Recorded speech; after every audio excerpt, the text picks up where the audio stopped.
Tonight, we uncover a story buried beneath centuries of faith, a rivalry older than any religion, and a secret that may change everything we think we know about divine power.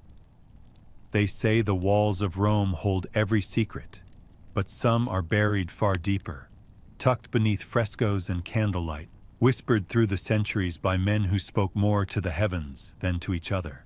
You stand now within the Vatican, where the air itself feels ancient, perfumed with incense and old marble dust, where even your footsteps echo like a confession you didn't mean to make. The corridors breathe faint drafts from ages past, and somewhere behind the heavy doors of the Apostolic Palace, the hum of a hidden machine breaks the silence, low, persistent, almost shy, like a heartbeat that shouldn't exist.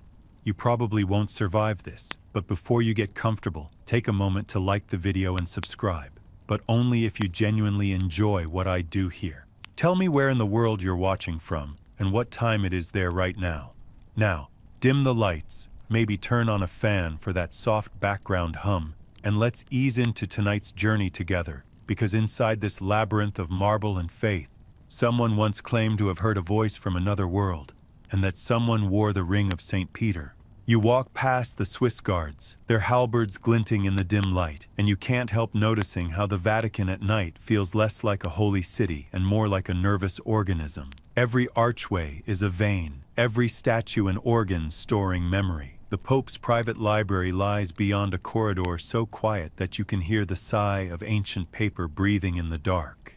This is where the story begins, not in open scandal or thunderous revelation, but in the quiet curiosity of a man who dared to wonder if heaven might be bigger than theology allowed. That man, history suggests, could have been Pope Pius XII.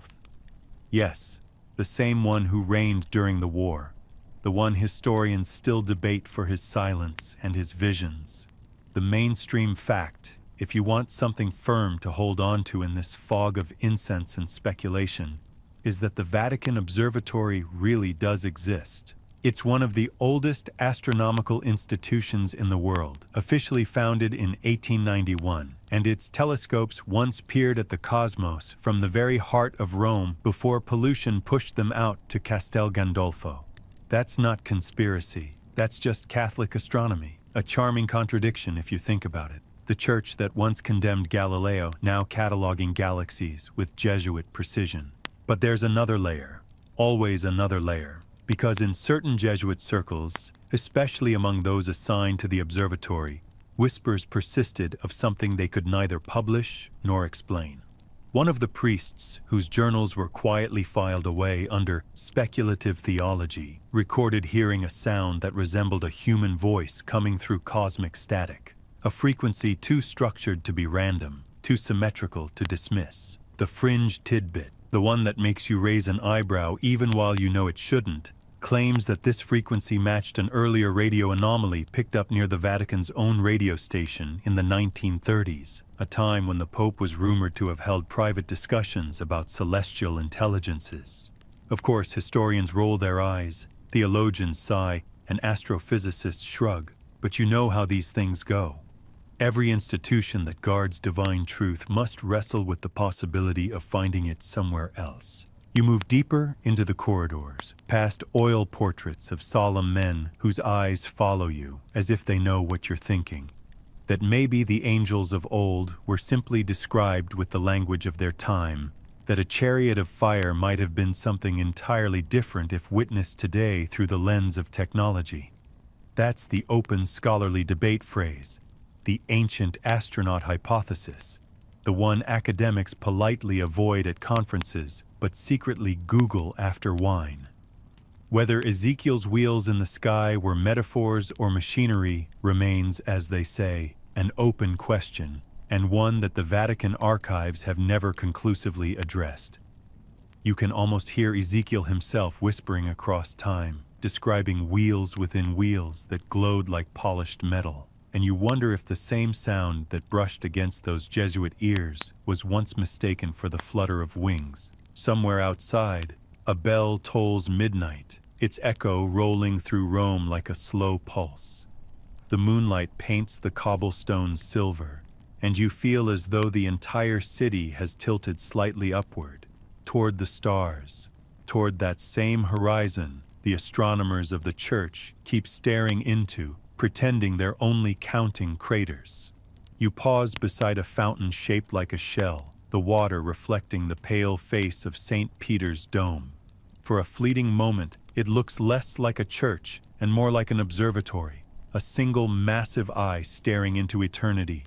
The thought makes you smile, and the smile feels almost irreverent, like laughing during Mass, but you can't help it. The idea that faith and curiosity might be the same thing wearing different robes is too delicious to ignore. Inside the archives, dust drifts through candlelight like the ghosts of burned manuscripts. The papal archivists, those scholarly phantoms, say nothing, but one of them nods you toward a locked cabinet, the kind of gesture that means everything and nothing. Inside, bound in leather and Latin, are records of correspondences between astronomers and theologians debating whether alien life would share in humanity's salvation. You run your finger along a sentence that reads, translated loosely, "Should another world know the Creator, his image must be universal." The handwriting trembles, as if the scribe feared his own speculation. And you think about how fear, more than doctrine, is what keeps most truths asleep. In another file, yellowed and unassuming, a report dated 1954 references a luminous occurrence witnessed near the Vatican Gardens, an orb of light hovering silently, observed by multiple clerics. Officially, it was logged as meteorological. Unofficially, one note in the margin reads, "but stationary." You close the folder and listen again for that mechanical hum. It's still there, softer now, weaving through the stone like an insect song, or perhaps like breathing. Not yours, not quite human. You could dismiss it as imagination, but imagination has always been the first door to discovery. You step outside into the courtyard, where the night air feels electric, tinged with ozone and something older, something metallic. The Vatican dome gleams faintly, its ribs catching starlight like antennae. A cat prowls along the balustrade, tail flicking, eyes reflecting two perfect points of green fire. For a ridiculous moment, you wonder if it's a messenger, then laugh quietly at yourself. But laughter here feels dangerous, like breaking the seal on a secret. The cat pauses, stares at you too long, and vanishes into shadow. Somewhere above, the hum swells, and a faint light moves across the sky in a pattern too precise to be random. You remind yourself that Rome is full of planes, satellites, illusions, yet your pulse betrays you. The air smells faintly of wax and rain. You think about Pius XII again, the so-called mystic pope, known to experience visions during prayer, visions of heavenly lights recorded by his secretaries. Historians confirm those entries exist. That's your factual anchor tonight. But whether those lights came from God or from somewhere less theological, well, that's where the story stretches its wings. There's something almost cinematic about it. The most powerful man in Christendom standing alone in a garden, staring up at a sky that refuses to answer. Maybe that's what faith has always been. Waiting for a reply you're not sure you want to hear.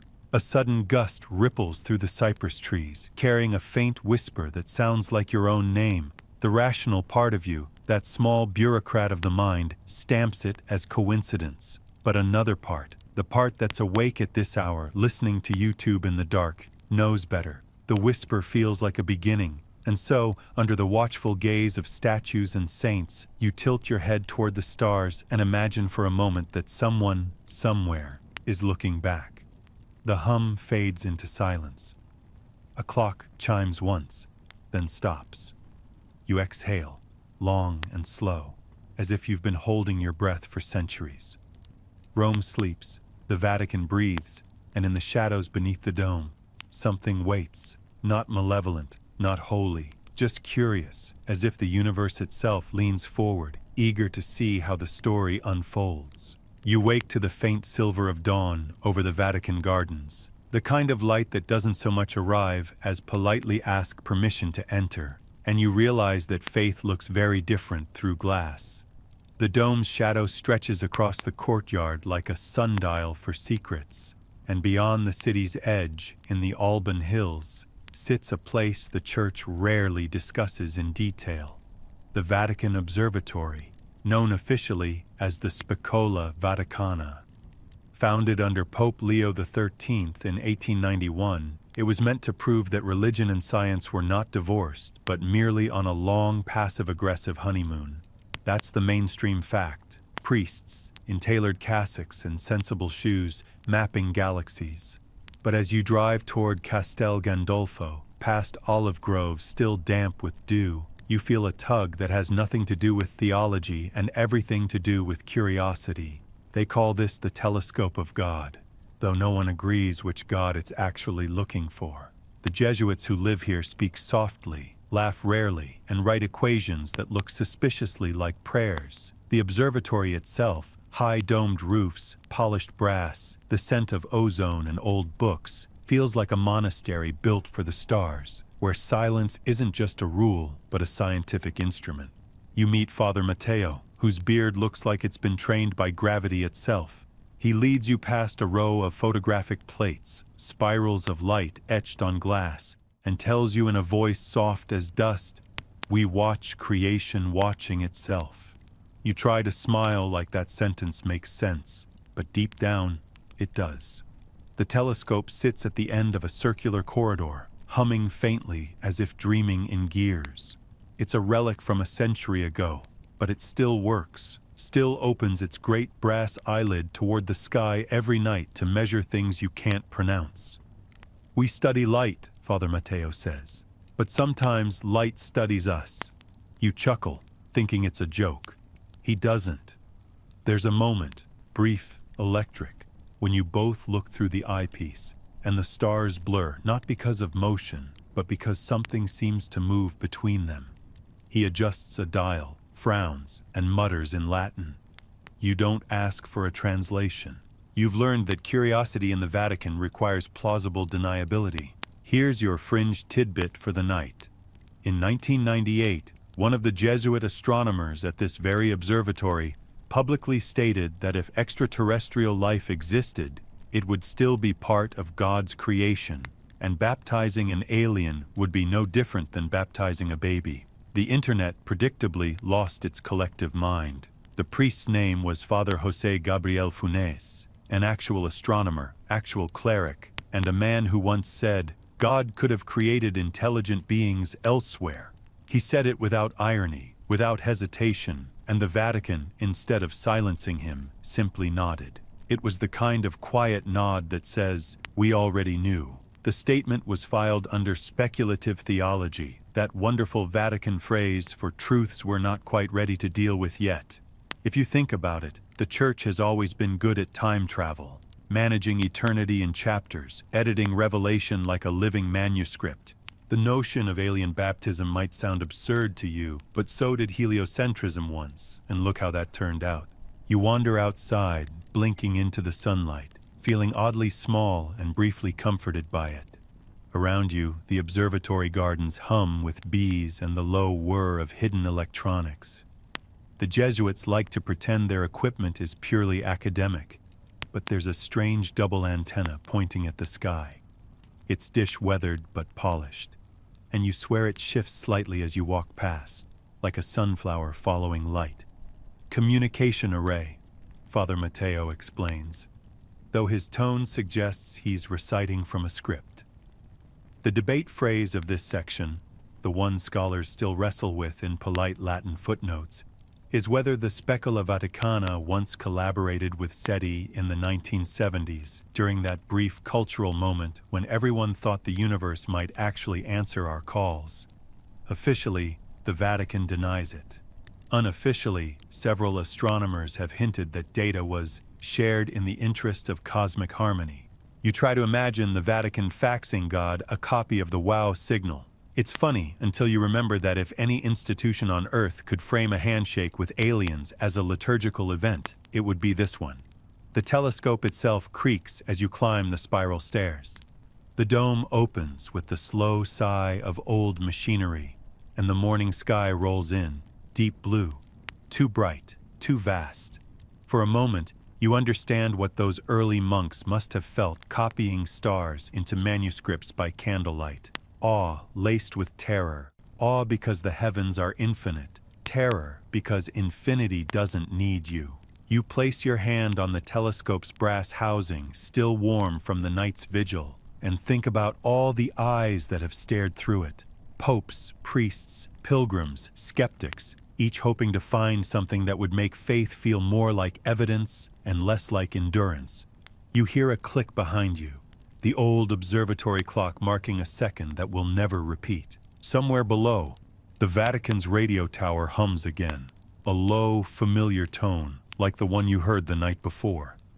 "Background interference," Matteo says quickly, but you can see the hesitation in his eyes, the way he presses his lips together like someone trying not to pray aloud. He gestures toward a panel of dials, their needles trembling slightly, and you realize you're listening to the same hum that once haunted those Jesuit journals. Too rhythmic to be random, too faint to dismiss. Matteo adjusts a switch, the hum fades, and silence blooms like incense. "Sometimes," he says, "faith requires ignoring the obvious." You nod, though you're not sure which side of that sentence you believe. You step back outside into the sunlight, the air thick with the smell of pine and static.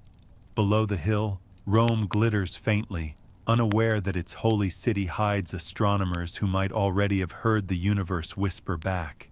You glance once more at the telescope, a single unblinking eye aimed upward, and think about how strange it is that we still expect God to come down when everything he made seems to go up. Somewhere in the distance, church bells begin to ring, the sound folding through the hills like an ancient algorithm calling the faithful to prayer, or perhaps to data. You take one last look at the horizon, where sky meets the faint shimmer of the Mediterranean, and you wonder, not whether there's life out there, but whether the life out there ever wonders about you. The idea lingers like dust on your skin, a cosmic echo you can't quite brush away. The telescope turns slowly behind you, aligning itself with something you can't see, and for a heartbeat, it feels like the world is holding its breath. The sun sinks behind the dome, and the Vatican glows like a lantern made of stone, warm on the outside, hollow at the center. You walk again through its corridors, but this time you're not listening for footsteps or whispers. You're listening for ideas that won't stay quiet. Somewhere in the distance, the bells of St. Anna toll vespers, a rhythm that's been steady for 500 years, and you can't help noticing how the sound reminds you of radar pings. Faith, after all, has always been an early form of signal detection. Inside one of the smaller libraries, a round chamber that smells like old cedar and secrets, an archivist leads you toward a glass case containing an illuminated manuscript, a Renaissance copy of the Liber Monstrorum. The pages shimmer faintly with gold leaf, depicting angels in robes of silver and flame descending from the sky on beams of light. The text calls them messengers in metal chariots, though the translator has added a nervous footnote. Or perhaps metaphor. You smile, because metaphor is history's favorite disguise. Every time the human mind met something it couldn't explain, it gave it wings and called it divine. That's your mainstream fact for tonight. The Catholic Church officially classifies angels not as metaphors, but as distinct non-corporeal intelligences, in other words, sentient beings of higher order, a charming theological way to say entities from elsewhere. Scholars still debate how literal that definition should be, but if you strip away the robes, halos, and incense, what remains sounds suspiciously like the kind of life a modern astrophysicist might hope to detect. Angels, aliens, same coordinates, different branding. You flip through the manuscript and notice something odd. Each angel carries what looks less like a harp and more like a spherical device emitting rays. A fanciful symbol, perhaps, or maybe the artist had seen something he couldn't quite process. You've seen medieval art before, all those gold discs, glowing eyes, wheels within wheels. But tonight, they feel like blueprints drawn by people who had no word for electricity. The fringe tidbit whispers itself into your ear here. In the 1950s, Italian ufologists claimed that the Vatican secretly investigated the miracle of Fatima, not just as a Marian apparition, but as a possible aerial phenomenon. Officially, it was a vision witnessed by tens of thousands. Unofficially, some witnesses described a silver disk spinning in the sky. Even the Vatican newspaper cautiously noted the extraordinary solar movements. Whether miracle or meteorological mischief, the language sounds uncomfortably like a modern sighting report. A declassified note, later found in the Portuguese archives, referred to the event as the sun performing impossible maneuvers. That phrase alone could launch 1,000 late-night radio shows, or, in this case, one sleepy YouTube story. Still, the Vatican handled Fatima like it handles everything that threatens tidy theology. It canonized the event, sanctified the witnesses, and filed the strangeness under mystery. You can't really blame them. For 2 millennia, the Church has had to translate the incomprehensible into something parishioners could hang above the mantle.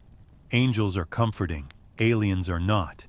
Yet when you stand in front of Raphael's Disputa del Sacramento, staring at the layered heavens swirling with luminous orbs, it's hard not to see the overlap.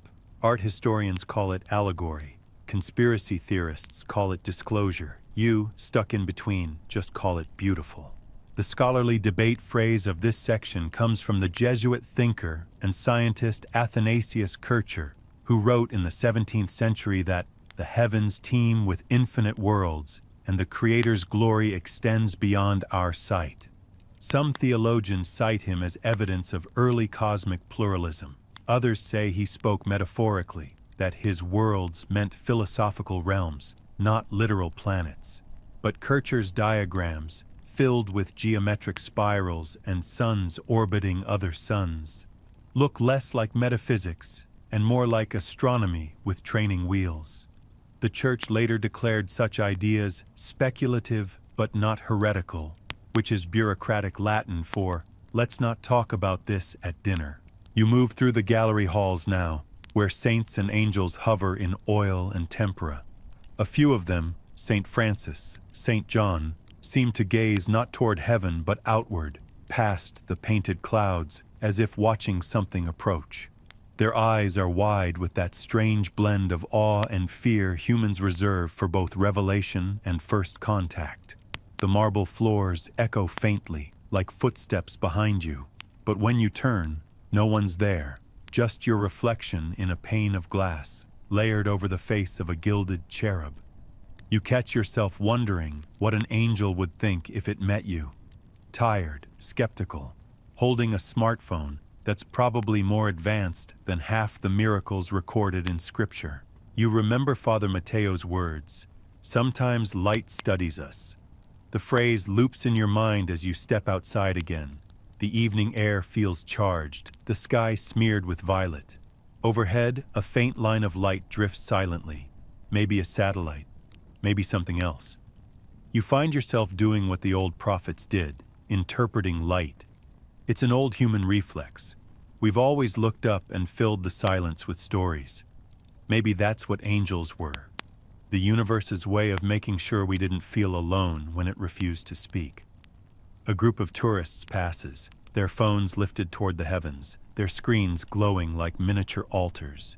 You overhear one say, "Looks like a UFO." Another laughs, "Or a sign from God." And there it is, 2 languages for the same wonder.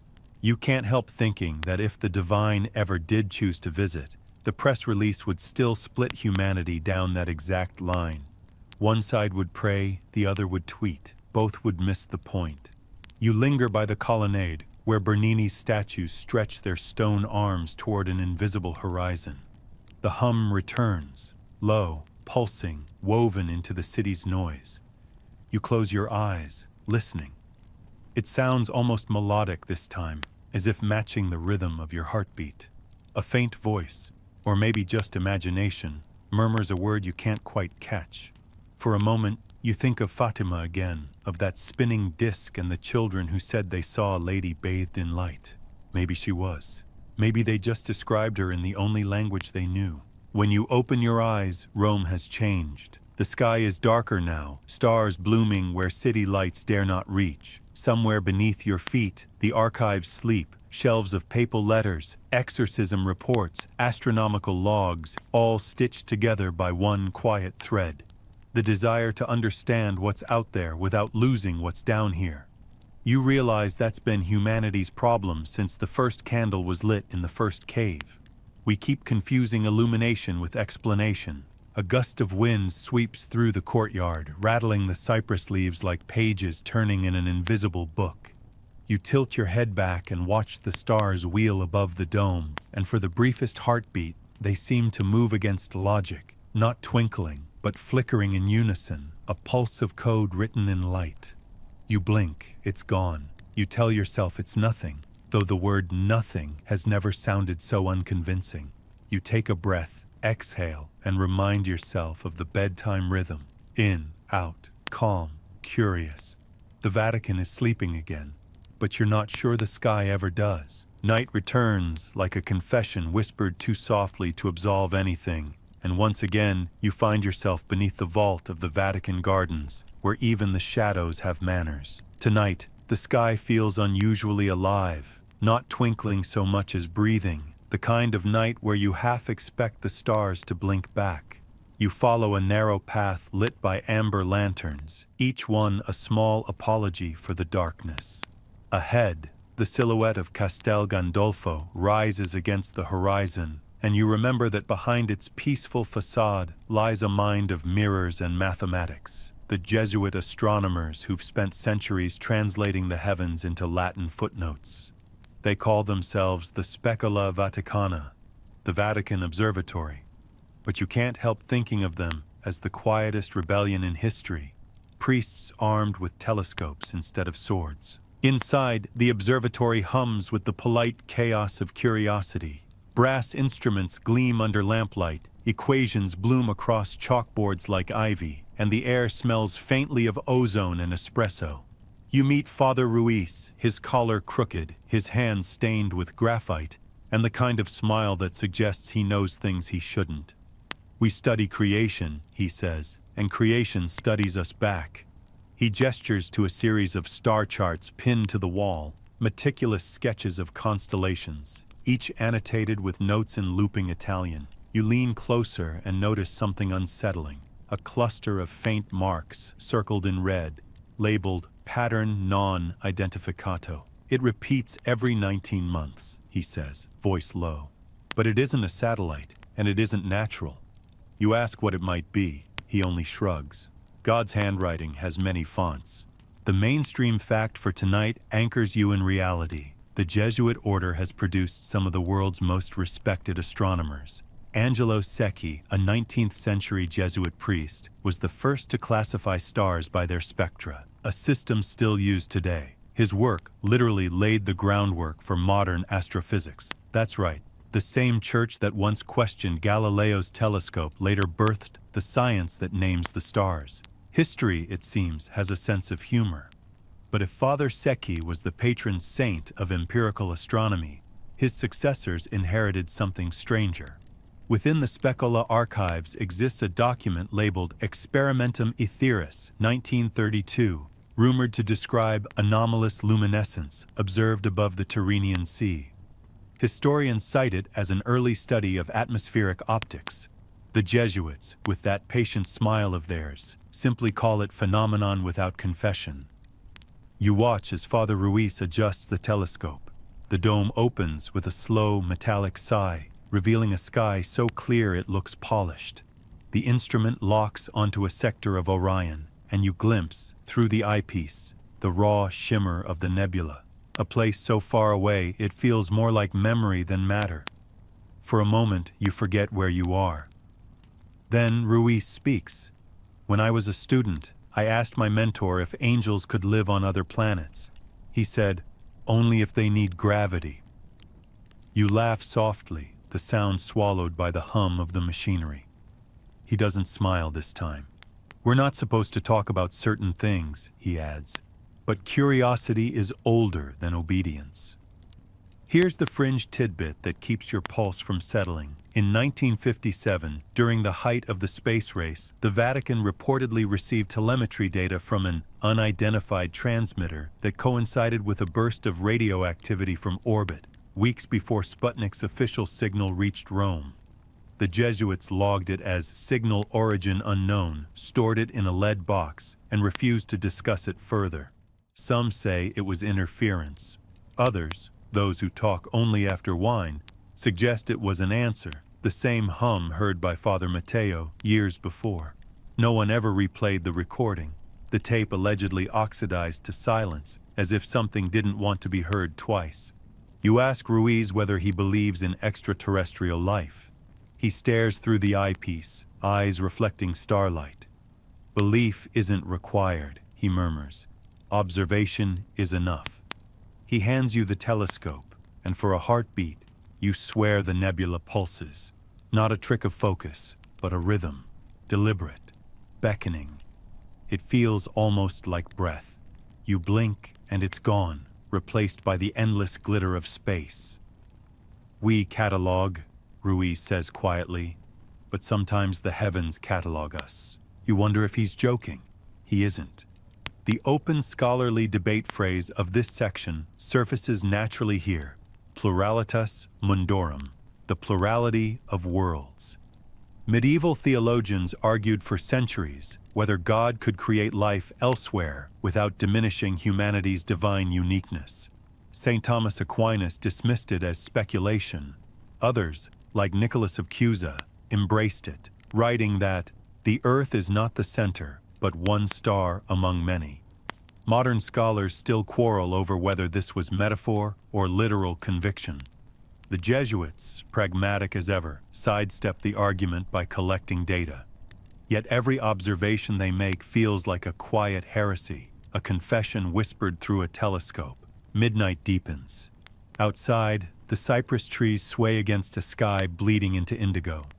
Ruiz dims the lights, closes the dome, and offers you espresso in a cup small enough to hold the universe's secrets. You've seen enough for tonight, he says. Sleep, if you can. You step outside, the cup warming your hands, and look once more at the heavens. Somewhere up there, a pattern repeats. 19 months. Constant, deliberate. Whether it's a satellite, an angel, or a neighbor politely knocking on the edge of perception, you don't know. What you do know is that the Jesuit stargazers will be watching, pencils poised, ready to translate mystery into Latin once more. You walk down the hill, the wind carrying faint echoes of their quiet laughter, the kind that sounds more like prayer. Behind you, the observatory light flickers, then steadies, a single golden eye keeping vigil over the restless sky. Morning in Rome begins like repentance, slow, golden, unwilling to hurry toward revelation. You find yourself again in the Vatican Library, surrounded by rows of manuscripts so ancient they make your heartbeat sound like blasphemy. Dust drifts in cathedral shafts of light, each mote suspended as if waiting for divine approval to settle. You're not supposed to be here alone, but curiosity, like sin, tends to outrun permission. On the librarian's desk rests a sealed folio marked in faded ink, Correspondenza Astrum, Archivum Secretum. You can guess enough Latin to know that this translates roughly to star correspondence, which feels either poetic or dangerous, depending on how much sleep you've had. The seal is broken already, maybe by time, maybe by someone who couldn't resist the temptation to peek at the cosmos mail. You slip on a pair of cotton gloves and open it gently. The parchment inside hums faintly, or perhaps that's your imagination, the way silence sometimes bends around expectation. The letter, written in immaculate script, begins, Ad lucem caelestem, responsum datum. To the heavenly light, a response given. You feel your pulse climb the marble steps of your throat. The mainstream historical fact anchoring this mystery is simple enough. The Vatican Secret Archives, now officially renamed the Apostolic Archives for PR reasons, do contain sealed correspondences related to scientific phenomena, including astronomical communications between popes and observatories, dating back centuries. Some are letters from Galileo himself, others from Copernicus's followers, some even from Jesuits stationed in China who charted eclipses with missionary zeal. Nothing supernatural, nothing scandalous, just bureaucracy with a telescope. Yet this letter doesn't read like scientific correspondence. It reads like something whispered rather than written. The transmission was not of this world, the scribe notes, and yet it spoke of creation as though it were kin to us. He continues, describing a series of rhythmic tones received on the Vatican's private radio frequency in the late 1950s, tones arranged with such geometry that no natural process could compose them. The message was apparently short, composed of 3 repeating intervals. The Vatican technicians, trained by the Jesuits who once mapped the heavens, logged the event, translated it into musical notation, and forwarded it for theological consideration. The letter before you appears to be that consideration. And here lies your fringe tidbit for tonight.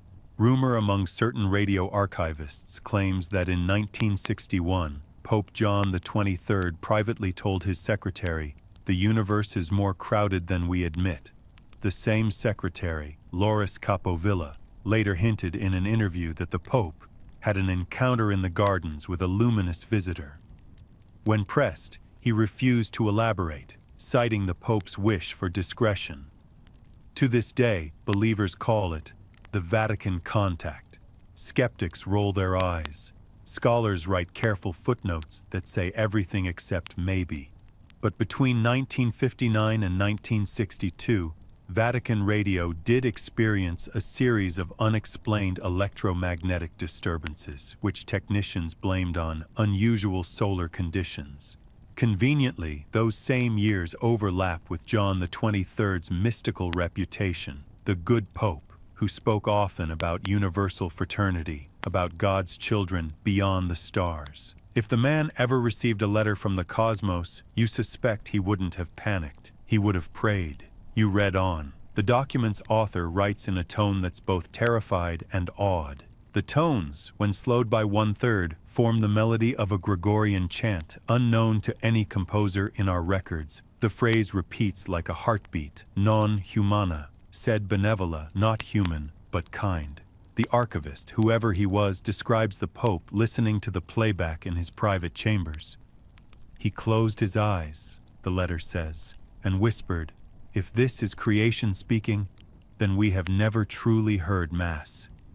You feel the back of your neck tighten, that pleasant shiver that tells you curiosity has crossed into faith's territory. The open scholarly debate of this section is one that still divides theologians today. If other intelligent beings exist, do they share in Christ's redemption? The question, first posed by Thomas Aquinas and later revisited by 20th century Vatican scholars, remains unresolved. Some argue that God's incarnation on earth is unique and sufficient. Others suggest that each world might receive its own revelation. In other words, perhaps Bethlehem has coordinates.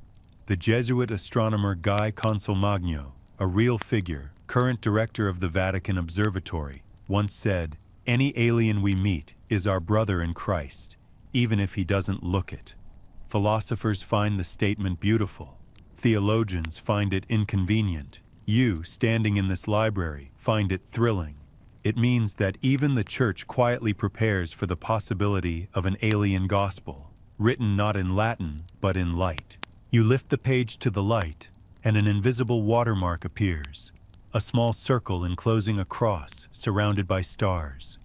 At first it looks decorative, then you realize it's astronomical, a stylized depiction of the Pleiades cluster. The note beside it reads, "Direction of signal origin." You think of Father Ruiz's 19-month pattern, of Father Mateo's hum, of the way every discovery seems to orbit a single unseen source. Perhaps the universe has been calling collect, and the Vatican's the only one still answering. Suddenly, the low mechanical buzz returns. The same one you've heard in the observatory, in the corridors, in your dreams. You look around. No one's there. The hum grows faintly musical, a trinity of tones echoing softly through the library, almost too perfect to be random. You can't tell whether it's coming from the old speaker on the wall or from somewhere much deeper. The marble, the air, the bones of Rome itself. You close the folio quickly, the sound fading as the pages meet. The silence that follows feels almost disappointed. You exhale, slow, deliberate. The smell of vellum and candle wax grounds you in reality, at least the version of reality that still respects paperwork. You note the reference number on the folder, promising yourself you'll look it up later. Except you won't find it. Later, when you check the catalog, that entry will be gone. Archivists will tell you you miscopied the code, that Correspondenza Astrum never existed. You'll smile politely, thank them, and pretend to believe it. But tonight, standing in this sea of holy parchment, you know better. Some correspondences aren't meant to be filed. They're meant to be answered. Outside, dusk unfurls over St. Peter's Square. The fountains glisten, pilgrims murmur, pigeons strut with the quiet arrogance of divine messengers downgraded to pest control. You glance up, half expecting to see something glimmering where clouds should be. But the sky plays innocent. A breeze lifts the corner of your coat, carrying the faint smell of ozone, or maybe incense. Either way, it smells like a secret. You start walking, the bells of the Angelus tolling behind you, and for a moment you wonder if each note is really a broadcast, a coded signal echoing across the stars, waiting for another world to ring back. You don't notice the sound at first because the night in Rome is never silent, not really. It just hides its murmurs under the city's heartbeat. The slow hum of traffic beyond the walls, the low mechanical sigh of fountains pushing water through centuries-old pipes, the breath of tourists dreaming in nearby hotels. But then, amid that tapestry of ordinary noise, something new threads itself through the air, so faint you'd think it was tinnitus, until it begins to pulse with impossible precision, like a code pretending to be a whisper. You follow it, drawn through the Vatican service corridors where the scent of wax and metal mingles with ozone, down to the radio tower that rises behind the Apostolic Palace, a relic of the 1930s still bearing the papal crest on its rusted gates.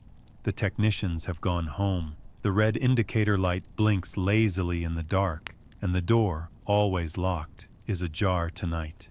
You step inside.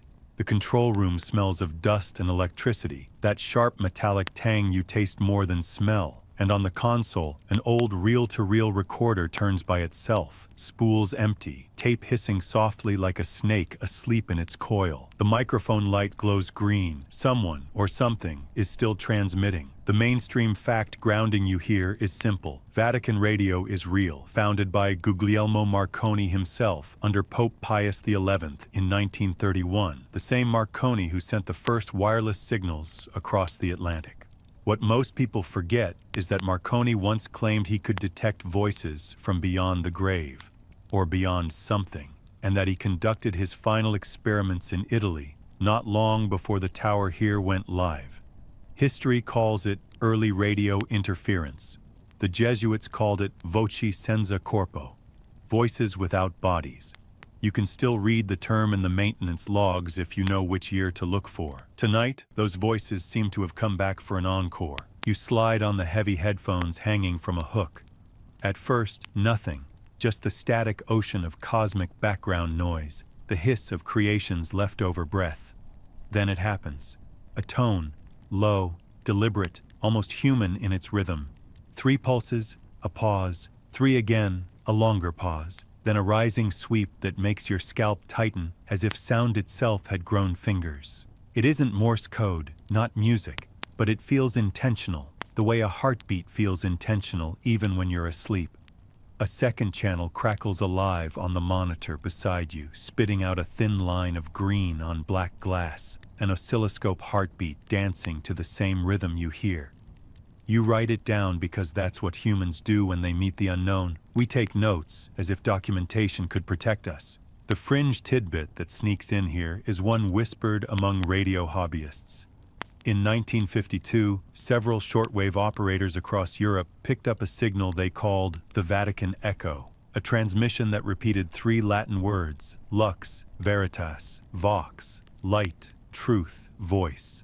Officially, no such broadcast ever existed. Unofficially, the Vatican's engineers dismantled and rebuilt their entire transmitter within a week. You can still see the replacement serial plate if you climb the tower ladder and squint, but that's for later. Tonight, the words aren't Latin, they're tonal, primal, and they seem to be modulating around your breathing. You adjust the gain knob, the static deepens into harmony. It isn't one signal anymore, it's many, layered like a choir of glass. Imagine Gregorian monks recorded underwater while electricity hums in the background, each note bending slightly off-key, beautiful and wrong in equal measure. It fills the room, wraps around your ribcage, vibrates through the floor until the crucifix on the wall begins to tremble ever so slightly. The air itself feels charged, the way it does before lightning strikes, except no storm brews outside. You close your eyes and the sound shapes images behind them. Concentric circles of light spinning through a tunnel, letters of fire rearranging into something you almost recognize but can't quite read. You think of the letter you found, the one marked Correspondenza Astrum, and you wonder whether this is its echo. The radio tower is responding to something older than language, older than Rome, maybe older than prayer. Then, amid that crystalline storm of tone, another sound arrives. A voice. Not words, not yet, but the cadence of speech.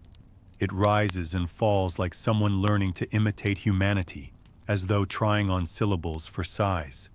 Your rational mind, always the bureaucrat of wonder, insists its feedback. The rest of you knows better. You whisper, "Who are you?"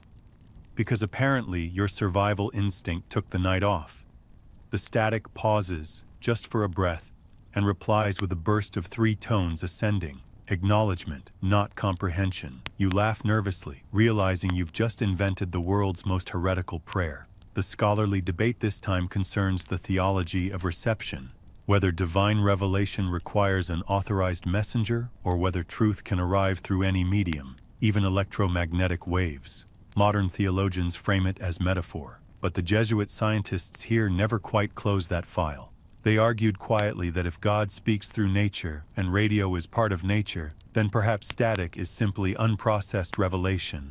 You try to imagine the next papal encyclical footnoting Marconi and decide that somewhere Galileo is smiling. The hum grows louder, harmonics multiplying until it feels as though the tower itself is breathing. You remove the headphones, but the sound doesn't stop. It's leaking into the air now, bouncing off marble and glass.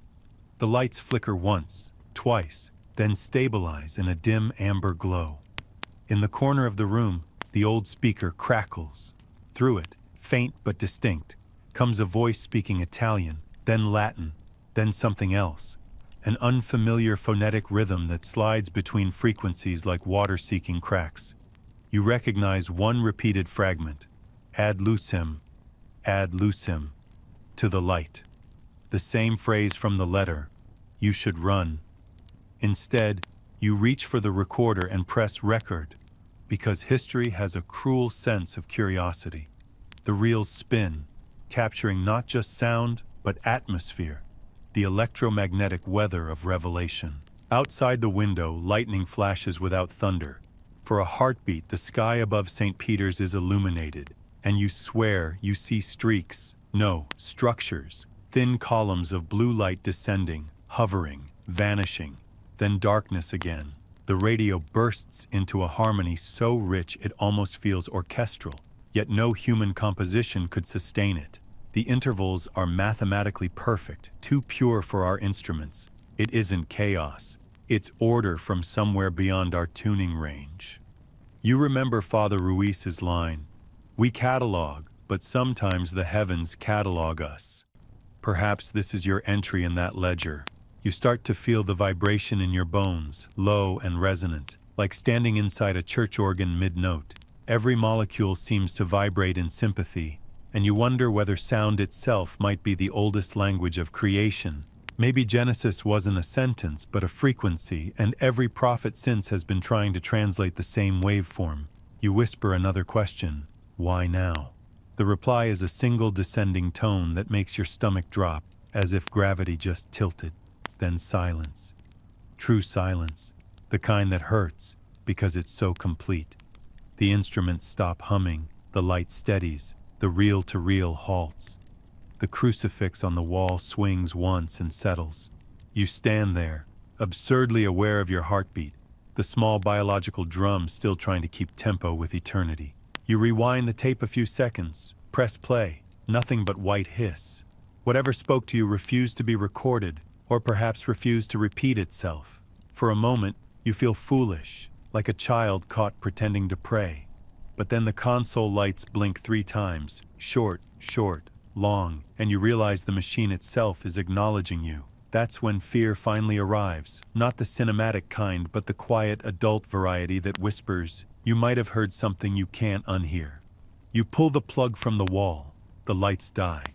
The silence that follows feels like applause. You step outside into the courtyard. The dawn is still hours away, yet the air glows faintly, a diffuse silver that doesn't come from any visible source. The hum persists, softer now, dispersed through the atmosphere like memory after a dream. You notice the stray cats of the Vatican, those unofficial residents blessed by tourists and tolerated by priests, sitting perfectly still, all facing the same direction, toward the east, where the horizon begins to pale. Animals, it seems, have better reception. You sit beside them, half expecting another transmission, but the world holds its breath. Later, historians will insist that what you experienced was the residue of solar flares or ground interference from the Tyrrhenian Sea. They'll say the radio tower's wiring is ancient, that resonance can create auditory hallucinations, that fatigue makes patterns where none exist. You'll nod, grateful for explanations that make sleep possible. Yet somewhere deep down, you'll remember the phrase ad lucem and the way it fit the rhythm of your pulse. You'll notice electrical hums in quiet rooms, the tuning whine before a concert begins, and for a split second, you'll hear the choir again. Before you leave, you look back at the tower. From this angle, its cross-shaped antenna resembles a tuning fork struck by invisible hands. You think about how faith and frequency might be the same phenomenon measured with different instruments. You recall the Pope in the gardens whispering, "The universe is more crowded than we admit." And you wonder whether that crowd is singing still, a background choir so vast that humanity mistakes it for silence. The Vatican may never release a statement, but somewhere in its archives sits a tape labeled, "Unverified Signal, Do Not Erase." Maybe one day they'll play it again. Maybe they already do, in private masses, where the organ is replaced by static and the hymn is older than language. You picture it, a handful of priests in the dark, eyes closed, listening not for God's voice, but for his echo. The wind rises, carrying the smell of rain and copper. You whisper the phrase back into the night, ad lucem, and for a heartbeat, the air trembles, almost answering. Then it's gone, leaving only the memory of harmony, the faintest trace of a choir still rehearsing on the other side of understanding. It's long past midnight when you step into the papal gardens, where the air tastes of rosemary and rain, and the world feels like it has shrunk to a heartbeat. The city sleeps beyond the walls, but here, beneath the murmuring cypress and the watchful marble saints, time walks slower. You hear the soft shuffle of sandals on gravel before you see him, the Pope himself, alone, moving without entourage, rosary in one hand, a folded paper in the other. Moonlight paints him in silver, not holiness, but weariness, the kind that only men who speak to eternity can carry. He does not notice you. Perhaps he does, and chooses not to. You follow at a respectful distance, the gravel crunching softly like static underfoot. Somewhere a nightingale begins to sing, and you realize how rarely this place allows spontaneous sound. The rhythm of his steps aligns with its call, as though the universe has remembered tempo. He stops before the small pond where lilies float like fragments of forgotten prayers. "They said the signal came again," he murmurs. "Not to you, maybe not to anyone." His reflection trembles with the ripples. Always the same pattern. 3, pause, 3, and then assent. He sighs, a sound of confession.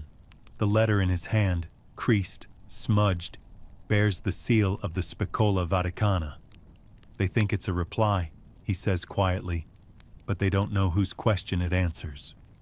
The mainstream fact grounding this night hides in plain sight. Popes really do stroll these gardens alone.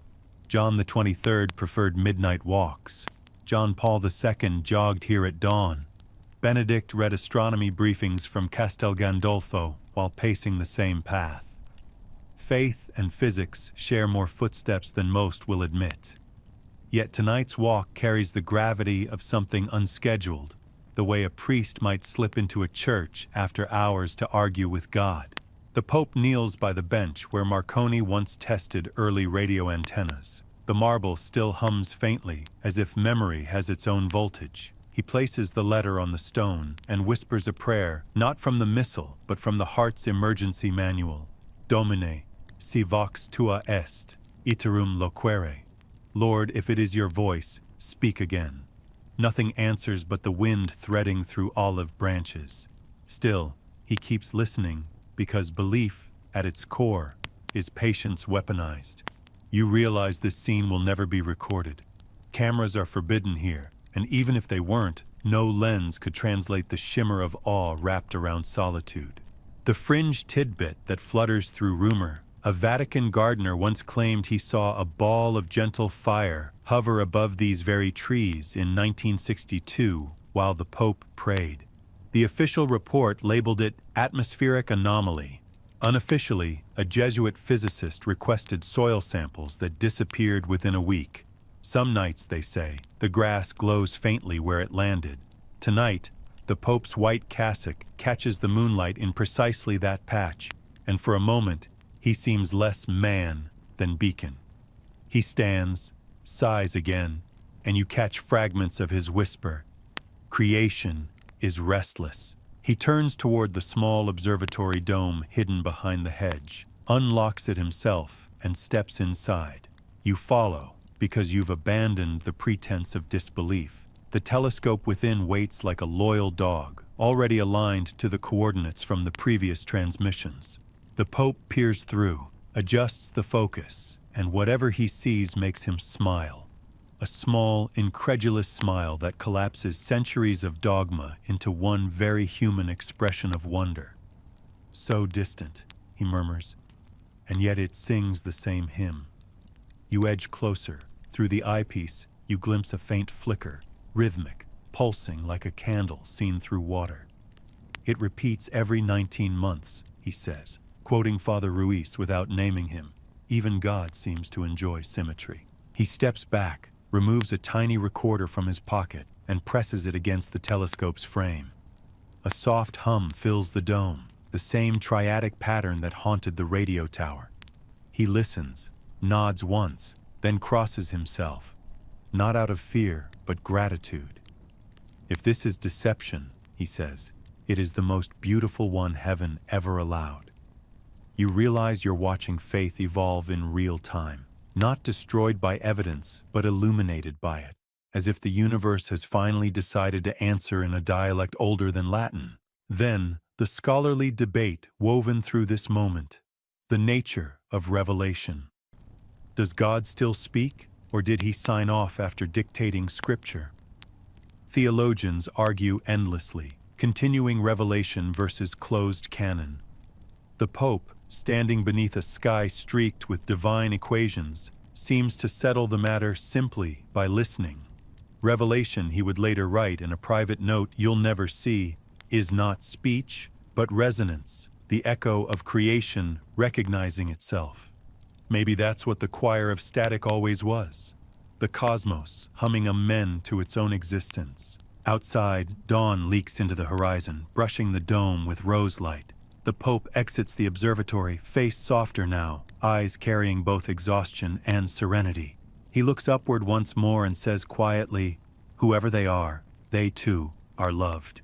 Then he walks back toward the palace, shoulders squared against the coming day, a solitary figure crossing the threshold between theology and physics. You stay behind, the hum fading but not gone, the telescope still pointed at that patient corner of the sky. The birds resume their chorus, ordinary again, and Rome begins to wake, unaware that somewhere between its prayers and its radio towers, the universe just whispered back, Morning returns to the Vatican with the soft arrogance of certainty, bells ringing, tourists queuing, pigeons performing their daily coup d'etat over St. Peter's Square. Yet somewhere inside the Apostolic Palace, a handful of theologians are trying to define the terms of peace with the universe. You enter a narrow conference room lined with portraits of popes who never imagined they'd be dragged into interstellar ethics. The blinds are half drawn, letting in stripes of Roman sunlight that fall across folders labeled in Latin, De existentia aliena intelligente, de salvatio universalis, confidenziale. The air smells of coffee, paper, and the faint metallic sting of apprehension. Around the table sit 5 men and 1 woman, a linguist, 2 Jesuit astronomers, a canon lawyer, a Dominican ethicist, and the Pope's scientific advisor. They are the Consulta Caelestis, an ad hoc commission whose existence the Church will deny until long after your dust. Their task tonight is both absurd and inevitable. If contact with another civilization occurs, what is the Vatican's first statement? The mainstream historical fact that steadies this surreal tableau is genuine enough. In 2009, the Vatican hosted an international conference on astrobiology titled The Search for Other Worlds and Life in the Universe. Papers were presented on exoplanets, extremophiles, and the philosophical implications of non-human intelligence. The Church framed it as open curiosity guided by faith. Official minutes exist, accessible, harmless. What never made the press release is what you're witnessing now.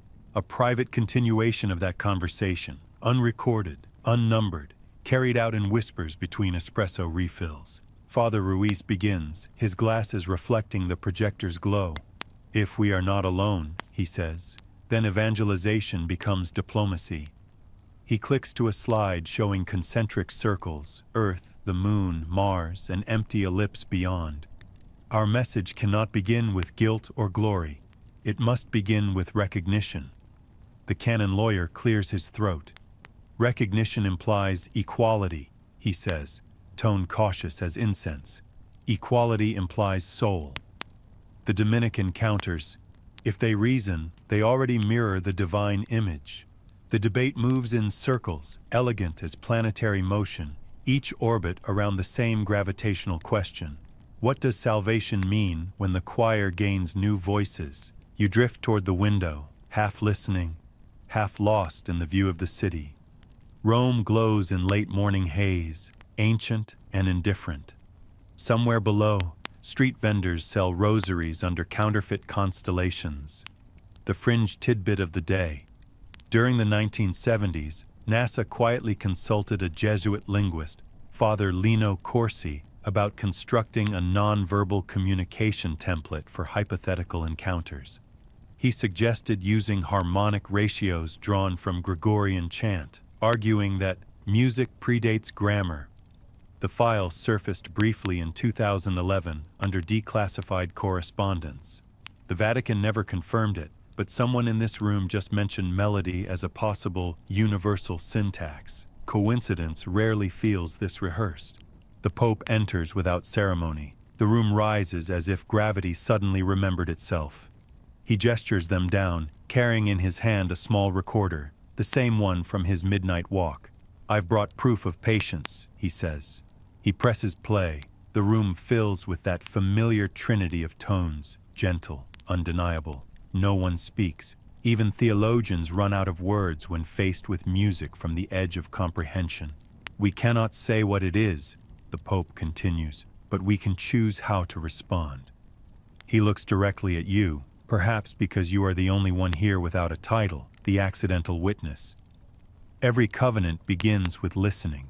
The open scholarly debate phrase that anchors this moment is participatory creation, the idea, debated since Teilhard de Chardin, that consciousness throughout the cosmos cooperates in unfolding the divine plan. Some call it poetic theology, others call it dangerous pantheism. Here it feels practical. The advisor suggests drafting a statement. If intelligence beyond Earth is confirmed, we recognize it as another reflection of the same creative word. The Pope nods slowly. Yes, let that be our first message. Not dominance, not fear.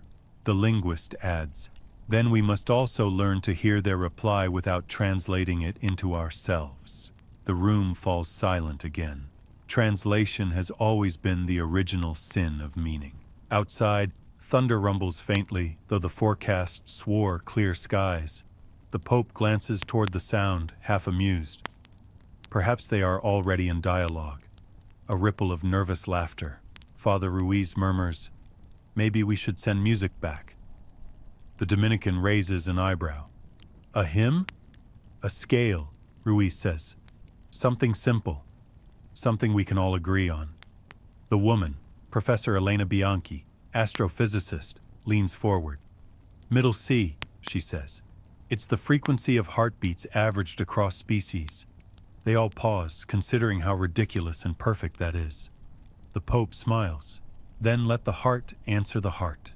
They move to the small transmitter kept for Vatican Radio's emergency channel. Ruiz calibrates the dish toward the coordinates of the earlier signal. The hum rises, steady, obedient. The Pope presses the key. A single tone, pure, unwavering, travels upward through stone, cloud, and atmosphere, carrying with it every contradiction the Church has ever hosted: certainty and doubt, sin and absolution, silence and sound. "Middle C," Elena whispers, "the note of compromise." The Pope chuckles softly, or of confession. The transmission lasts 12 seconds. When it ends, no one moves. Outside, lightning flickers again. Wordless applause from a sky that refuses to behave. No immediate response comes, but expectation itself fills the room like incense, thick, invisible, holy. The Pope turns off the transmitter, his expression unreadable. "If nothing answers," he says, "at least we remembered how to listen together." The meeting dissolves quietly. Chairs scrape. Notes vanish into folders that will never enter any archive. You linger, watching sunlight reclaim the table, bleaching away the mystery as day resumes its bureaucratic reign. Yet you sense something irreversible has occurred. Not proof, but posture. The Church has shifted ever so slightly toward the stars. Later, walking through the colonnade, you hear a faint echo of that tone, not from the tower, but from within yourself, the same frequency resonating in bone and breath. Maybe that's what celestial diplomacy really is, the body negotiating with infinity, finding a harmony small enough to fit inside a human chest. You stop by the fountain where tourists toss coins, each one a miniature prayer for contact. You add one of your own, whispering the only diplomatic phrase that ever matters. We come in curiosity. The coin sinks, flashes once, and disappears into ripples that look suspiciously like radio waves spreading through water. Night in Rome is a paradox. Too old to dream, too alive to sleep, and tonight it hums with the kind of electricity that makes statues seem restless. You walk again beneath the Bernini colonnade, that marble embrace that both welcomes and confines, feeling the faint drizzle settle like holy water on your skin. The Vatican facade gleams under the rain's sheen, and somewhere inside those walls, theology is arguing with physics again. You follow the echo of footsteps into the lesser-known wing of the archives, where the air is always cold and the light always indecisive. A Swiss guard nods you through a doorway you shouldn't know exists. Inside, a single bulb swings over a long table littered with folders stamped Index Expurgatorius, Supplementum. Their edges curl like burnt prayer cards. Father Ruiz is there, still sleepless, still defiant, his collar undone and his eyes rimmed with fatigue. He doesn't greet you, just pushes a dossier across the table. "You wanted proof of interference," he says. You open it and find photographs, blurry, monochrome, taken through a telescope lens, streaks of light over Castel Gandolfo, shapes that look suspiciously symmetrical. These were taken 2 nights after the transmission. He lowers his voice. And then people started hearing things. The phrase lands heavy, heavier than it should. He leads you down a spiral staircase into the catacomb-like radio archives. The air thickens. You can taste dust, iron, and the faint sweetness of ozone. Shelves stretch forever, filled with reels and tapes labeled only by date.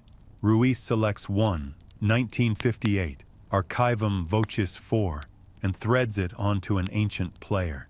The hiss of static blooms instantly, that familiar ocean of noise, but beneath it another layer writhes, a rhythm, too irregular for machinery, too intentional for chance. It isn't Latin, he whispers, but some phonemes overlap with Enochian glosses from the 16th century angelic texts. He lets that sentence hang like incense. The mainstream historical fact grounding this madness is that Enochian, the so-called language of angels, was invented by the Elizabethan occultist John Dee and his assistant Edward Kelly. The Vatican owns 3 of Dee's surviving notebooks, locked in a restricted cabinet because the handwriting allegedly continues beyond the page margin, curling into the parchment like vines seeking light. Ruiz presses play again. The voice crackles, feminine, layered, distant, repeating a pattern of rising triads. It reminds you of Section 6's choir of static, but here the harmony is minor, uneasy, almost warning. Listen to the intervals, Ruiz says. They change when you pray aloud. You half laugh, half test it, whisper an Ave Maria, and the tone wavers, one pitch bending downward like acknowledgement. The rational part of your brain scribbles feedback artifact in invisible ink. The rest of you just feels very, very small. He stops the tape. After this recording, 2 technicians refused to enter the tower again, he says. One claimed he heard his own name in the static. You ask where they are now. Retired, Ruiz says, which in Vatican vocabulary can mean anything from Tuscany to purgatory. He gestures toward a notebook covered in equations and Latin marginalia. They tried to translate it mathematically, convert the frequencies into characters. The result looked like scripture written by a typewriter possessed, he sighs. Every pattern hides a grammar. The fringe tidbit for tonight is uglier. During the 1977 renovation of the radio tower, workers uncovered a sealed copper cylinder behind the foundation plaque. Inside was a roll of paper dated 1933, signed simply G.M. Guglielmo Marconi. The note read, "They respond to harmonics, not words. The devil, too, speaks in frequencies." Officially, the Vatican filed it as a hoax. Unofficially, they resealed the cylinder in wax and built the new tower slightly off axis, as though geometry itself could ward off attention. You climb back up to the surface, mind humming. The rain has stopped. The air smells metallic, charged. Ruiz lights a cigarette he won't inhale, habit pretending to be comfort. You think it's divine, you ask? He exhales a ghost of smoke. Divine, demonic, or desperate, labels for the same static. He looks toward the dome. Every revelation begins as interference. The scholarly debate that threads this section is one as old as Job. The problem of discernment. When voices claim to speak beyond the veil, how do you tell heaven from the echo chamber of your own fear? Theologians call it discretio spirituum, the discernment of spirits. Aquinas warned that even angels could deceive if it served the mystery of free will. Modern Jesuits translate that as, God allows bad radio. Ruiz crushes the cigarette. We built our theology on the premise that truth has one transmitter. Maybe that was hubris. He leads you into the chapel attached to the archives. It's small, circular, frescoed with scenes of St. Michael casting down the fallen angels. The colors shimmer under flickering candlelight. The wings of the damned glow not red but blue, the color of plasma. At the altar sits an old phonograph, needle poised above a blank record. Ruiz explains, every night at 3 a.m., the tower emits a signal even when powered down. We record the resonance here. It vibrates the needle without contact, he demonstrates, turning off every switch. The room dims to breath. Then faintly, the stylus trembles, tracing invisible grooves. The sound that emerges is both nothing and everything. Low, wordless, endless. You feel it in your teeth more than your ears. Ruiz kneels. Some call it the devil's choir, he says. But if you strip away the fear, it's only creation clearing its throat. You wonder whether the difference between angelic and infernal is just amplitude. He rises, brushing dust from his cassock. "There's a file you should see," he says, leading you to a drawer marked Index Obscurus. Inside lies a typed transcript dated 1962, an exorcism report involving a nun who claimed to hear singing from the sky during prayer. She described it as the same rhythm as church bells, but reversed. The priest in charge wrote that the phenomenon ceased only when the radio tower's circuit breaker failed during a storm. Coincidence or choreography? You decide. Ruiz folds the paper carefully. "We learn to fear anything that repeats with intention," he murmurs. "Maybe that's why we mistake patterns for demons." He looks at you sharply. "And maybe demons are just patterns that refuse translation." You stand with him in that chapel as the sound fades, leaving only the heartbeat of silence, thick, breathing, alive. The candle flames bend slightly, as if a subtle wind had exhaled from nowhere. Ruiz looks at the crucifix and mutters, "If hell ever learned harmony, would we still know it by its heat?" You can't tell whether he's joking. Somewhere beyond the walls, the Vatican clock tolls 3 times, a sound so clean it feels like it's dividing history into before and after. The phonograph needle stops moving. For a moment you swear the final resonance takes the shape of a word, something half-formed like credere, to believe, or maybe cedere, to yield. The difference, you realize, is the same distance that separates faith from surrender. Ruiz gathers the tape, the transcript, the cigarette ash, and locks them away as if cleaning up a sacrament. "No one will publish this," he says. "If the church admits a conversation with darkness, it loses its monopoly on light." You almost tell him that light and dark are the same thing at different frequencies, but you remember where you are. When you leave, dawn has started leaking into the corridors, turning the marble floors into shallow pools of amber. The silence feels heavier now, as though the building is listening. You pass the fresco of Michael again. This time his sword seems to shimmer, not with paint, but with current. Maybe the old artists knew that electricity and divinity share a language of illumination. The mainstream fact tethering your sanity is that exorcism is still a recognized rite. There's even an annual course on demonic possession taught by the Vatican's Athenaeum. What no syllabus includes is a module on electromagnetic hauntings. Yet the more you listen, the more you think faith and frequency have been dueling since Genesis. Let there be sound, and there was light. Outside, the rain resumes, soft, apologetic. You cross St. Peter's Square, the cobblestones glistening like circuitry. Pilgrims are already gathering for morning mass, unaware that the same towers broadcasting hymns may also hum with something older than theology. You stop beside the fountain, watching the water spin in perfect logarithmic spirals, each droplet a miniature sermon about order hiding in chaos. For a moment, the hum returns, so faint you could blame it on nerves. But then the pigeons all take flight at once, wheeling in a formation too symmetrical to be chance. They carve the air into a sigil you've seen before. 3 arcs, pause, 3 arcs, 1 ascending line. The same pattern. You whisper, ad lucem, and the birds scatter, breaking the symbol apart as if secrecy were instinct. The rest of the day unfolds like penance. Meetings resume, reports are filed, pilgrims receive blessings, and the Vatican spins its web of ritual normalcy. Yet everywhere you go, you feel the resonance vibrating beneath conversation, the whisper of servers, the flicker of lights, the harmonic sympathy between breath and electricity. Maybe that's what Marconi meant when he wrote that the devil speaks in frequencies, not a monster, but the universe itself, trying to modulate through us. The phrase, "the devil in the details," echoes in your head, and suddenly it feels literal. Perhaps the divine hides in the grand design, but the details, the harmonics, the decimals, the timing, belong to something less forgiving. That night, you find yourself unable to sleep. The room's silence is too complete, the air too charged. You turn on a small radio at your bedside, tuning through stations just to fill the void.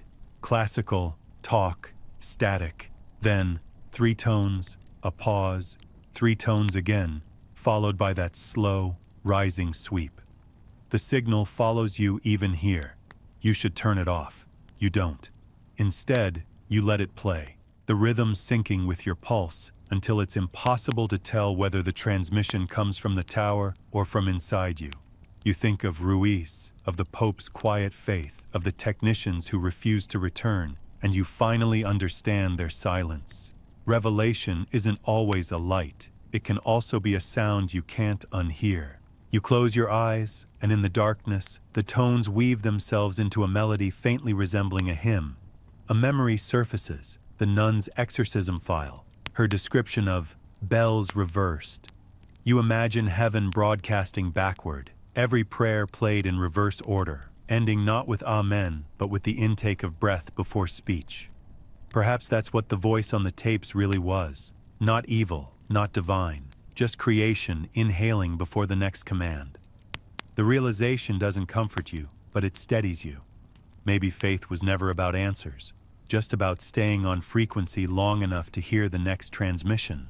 Outside, thunder murmurs again. You open the window and watch Rome flicker under lightning, the dome of St. Peter's gleaming like an enormous receiver dish. For a moment, you could swear the lightning forks don't strike randomly. They trace the same triadic pattern in the clouds, each flash a syllable in a language older than angels. You whisper once more, half prayer, half test. Ad lucem. The storm hesitates, then replies with a soft, rolling rumble that sounds uncannily like laughter. You smile despite yourself. Maybe the devil's choir isn't malevolent after all. Maybe it's the universe practicing harmony. You lie back, listening until the thunder fades, until the hum dissolves into the natural static of your own blood. Sleep comes at last, but not before one final thought drifts through your mind, clear and amused. If there really is a war between heaven and hell, perhaps it's being fought not with swords or souls but with frequencies, and the front line runs right through the Vatican's radio tower. Somewhere between silence and song, the devil hides in the details, waiting for the next verse to begin. The chapel at the base of the Vatican radio tower isn't listed on any tour map, yet its door is never locked. You push it open just before dawn and find the world divided neatly between candlelight and circuitry. The walls hum faintly, the aftertaste of Section 9's storm still clinging to the air like static perfume.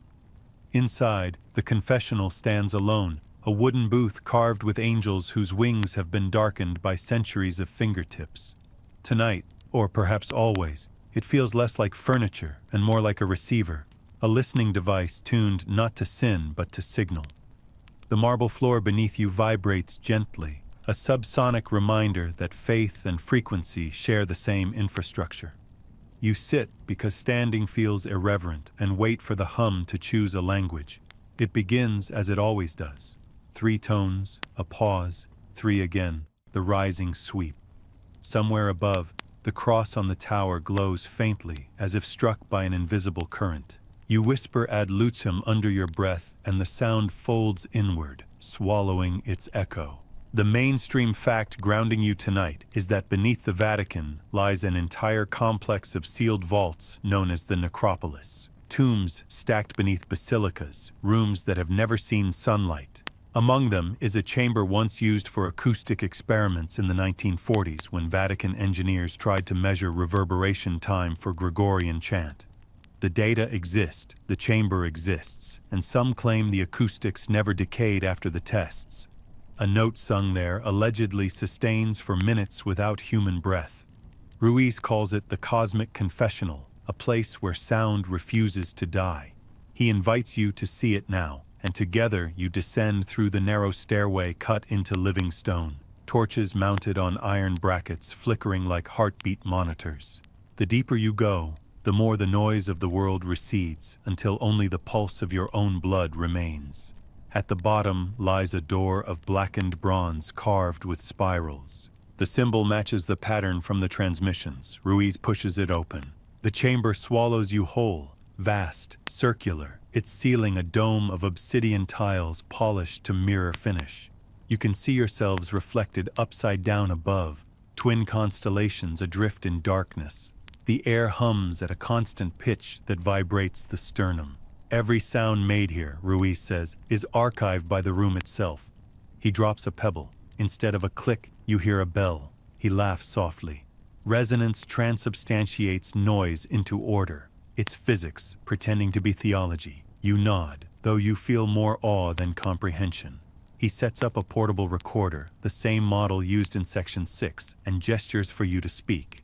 Confession is dialogue, he says. Try addressing it as if it could answer. You clear your throat, absurdly aware of your own voice bouncing back from eternity, and whisper, "If you're listening, what are you?"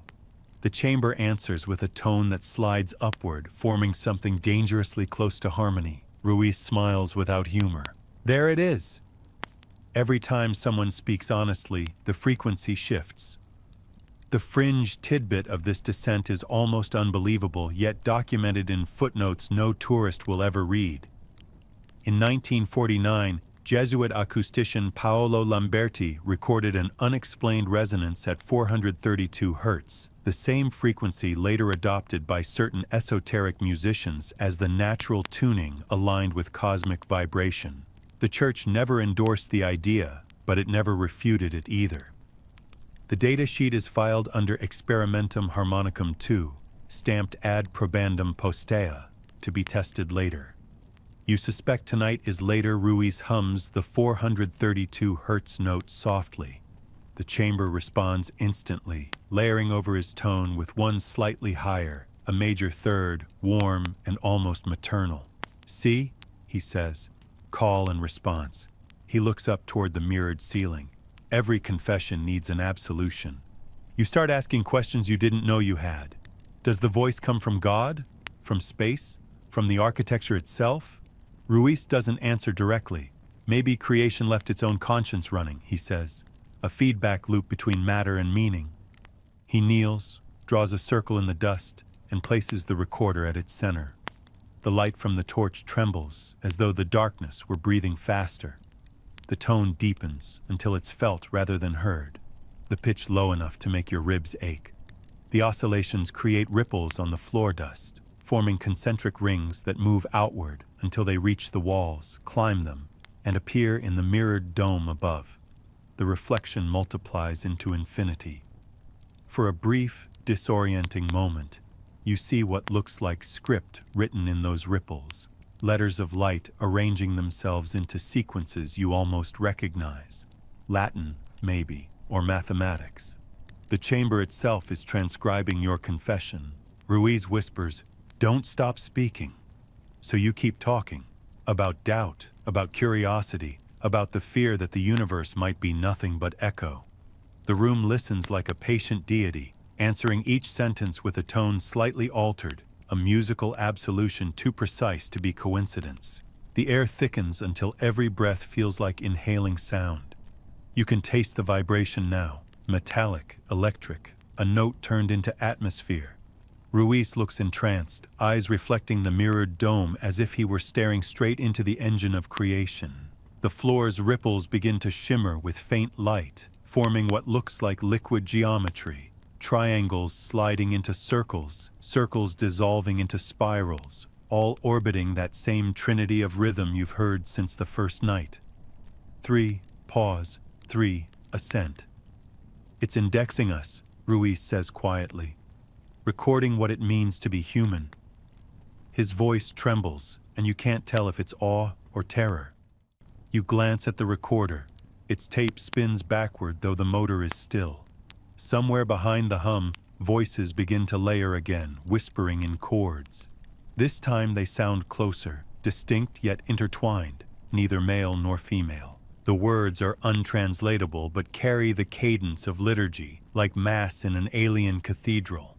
Ruiz closes his eyes and joins them, chanting in Latin, Fiat Lux. The harmonics bend to meet him, creating a chord so perfect it hurts. For a heartbeat, everything aligns. Faith, physics, and the impossible idea that maybe all of existence is just sound arranged into matter. Then, as quickly as it began, the vibration collapses into silence. Dust drifts back to the floor. The torches flicker weakly. You realize you've been crying, though you don't remember why. Ruiz stands unsteady. Now you understand why we call it a confessional, he says. Every note is a sin remembered by the universe. He picks up the recorder and frowns. The reels are blank. It never keeps what it forgives. He laughs, a tired, reverent laugh. The mainstream historical anchor that steadies your spinning mind is simple. Acousticians have long noted that resonant architecture can amplify frequencies in ways that create ghost tones, beats that seem to hover mid-air. It's science, not sorcery.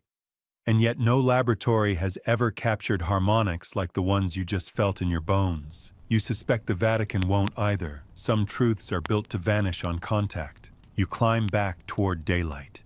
The stairwell vibrates faintly, the walls retaining an echo of that last chord, as though the stones themselves refuse silence.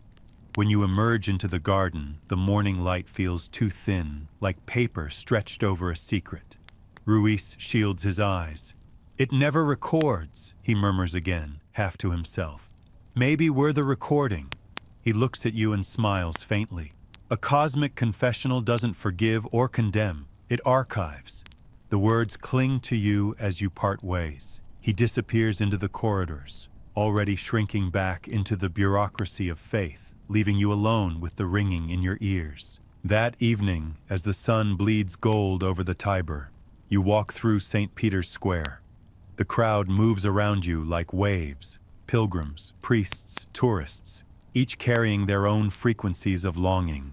You pause beneath the obelisk, the oldest object here. Older than Christianity, older than Rome, a stone tuned to whatever gods once sang over Egypt. You place your palm against it. The vibration still lingers. Maybe that's what holiness really is, a frequency too low to hear, but too constant to die.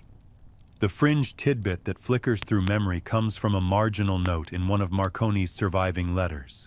Sound is the only prayer physics understands. You start to wonder whether every church bell, every whispered Ave, every child's first cry is just part of one endless transmission trying to reach home. The open scholarly debate phrase that crowns this section is panacoustics, a term coined by a Jesuit philosopher meaning the theory that the universe itself is an auditory event. He proposed that matter is condensed vibration, that creation was not light but sound, an eternal chord whose decay forms time. His thesis was dismissed as poetic heresy, but standing here, hearing the faint electrical hum under the city's pulse, you suspect he might have been right. Maybe God is not a painter but a composer, and the cosmos is his sustained note, echoing through every atom. You look up at the dome, its ribs catching the fading light, and imagine what it would sound like if the whole structure suddenly resonated, if the marble, the bronze, the glass all began to sing the same pitch as the chamber below. Maybe it already does, and we're simply deaf to the scale. The pigeons wheel overhead, their wings flickering in sync, and for an instant the rhythm of their flight matches the pulse you felt in that underground room. You whisper a confession to no one in particular. If this is what eternity sounds like, I forgive it. The air seems to answer with the softest tremor, a barely audible amen. As night descends, you walk away from the tower, the hum fading into the ordinary noises of Rome, car horns, footsteps, laughter. Yet beneath them all lies the same baseline, the same vibration that started this journey, the universe listening to itself through you. And for the first time, that thought doesn't terrify you. It comforts you. If existence is one endless confession, then perhaps every breath is absolution. Daylight over Rome arrives too politely for the kind of revelation you're living through. It pours through the colonnade like diluted gold, washing yesterday's heresies in respectability. The Vatican hums back to life with the rustle of cassocks, the murmuring of pilgrims, the click of cameras. To everyone else, it's a normal morning. But to you, every sound feels suspiciously orchestrated, as if the world itself has been tuned to a frequency slightly off from the one you remember. Ruiz has disappeared again, and the Pope's secret council, those quiet men and women who tried to speak to the stars, have folded back into their bureaucratic camouflage. You make your way toward the Vatican archives, summoned by an anonymous note that read only, "Proof requires unbelief." Inside the reading chamber, the air is heavy with the perfume of dust and deliberate ignorance. A man you don't know waits by a projector. He introduces himself as Professor Corrado Balestra, historian of science, self-described professional skeptic. His collar is secular, but his manner ecclesiastical. He bows to no creed but method. "You've heard the stories," he says. "Let's hear the evidence scream." He dims the lights. The projector flickers to life, casting onto the wall an image of a waveform. Elegant, symmetrical, familiar. The same triadic pulse you've followed since Section 1, rendered now as jagged light. He explains that the signal's frequency overlaps with a decommissioned satellite band once used by NASA's early telemetry experiments. "You think it's divine? I think it's hardware dementia," he says, smiling without cruelty. "Satellites die like people, forgetting, repeating, inventing." He advances the slides, maps of trajectories, orbital decay patterns, timestamps that could almost match the transmissions. "The Jesuits may have been listening to ghosts," he says. You ask, "And the harmonics?" He pauses. "Artifacts of the receiver." The tower's antenna was struck by lightning twice in 1962. Sometimes metal remembers trauma. You want to believe him. Skepticism is a soft bed after so many nights of mystery. But then he plays the audio. The speakers crackle, release the static. The same tones. 3, pause. 3, assent. And the hair on your arms rises. "Artifacts don't evolve," you whisper. Balestra tilts his head. "Neither do angels." The mainstream fact that anchors this clash of belief and empiricism is that the Vatican Observatory actually collaborates with secular research institutions worldwide. Its data is peer-reviewed, its methods rigorously empirical. Jesuit astronomers publish in Nature and Science. They are scientists first, priests second. That cooperation, though, has always been double-edged. Faith learns scrutiny, and scrutiny learns doubt. Our job, Balestra says, is not to defend miracles, but to dissect them. He hands you a folder marked Interference 1959 to 1974. Inside are memos between Vatican radio engineers and Italian physicists debating whether the so-called choir of static could be interference from Cold War radar experiments. One margin note in red ink reads, "Source lacks directional consistency, not terrestrial." Balestra circles it with a pen. "That's the trouble with curiosity," he says. "Even the doubters get romantic." The fringe tidbit he shares next feels too cinematic to be true, but comes with documents you can't easily dismiss. In 1972, a young Vatican technician named Marco Esposito resigned after claiming he'd received a direct transmission addressed to him by name.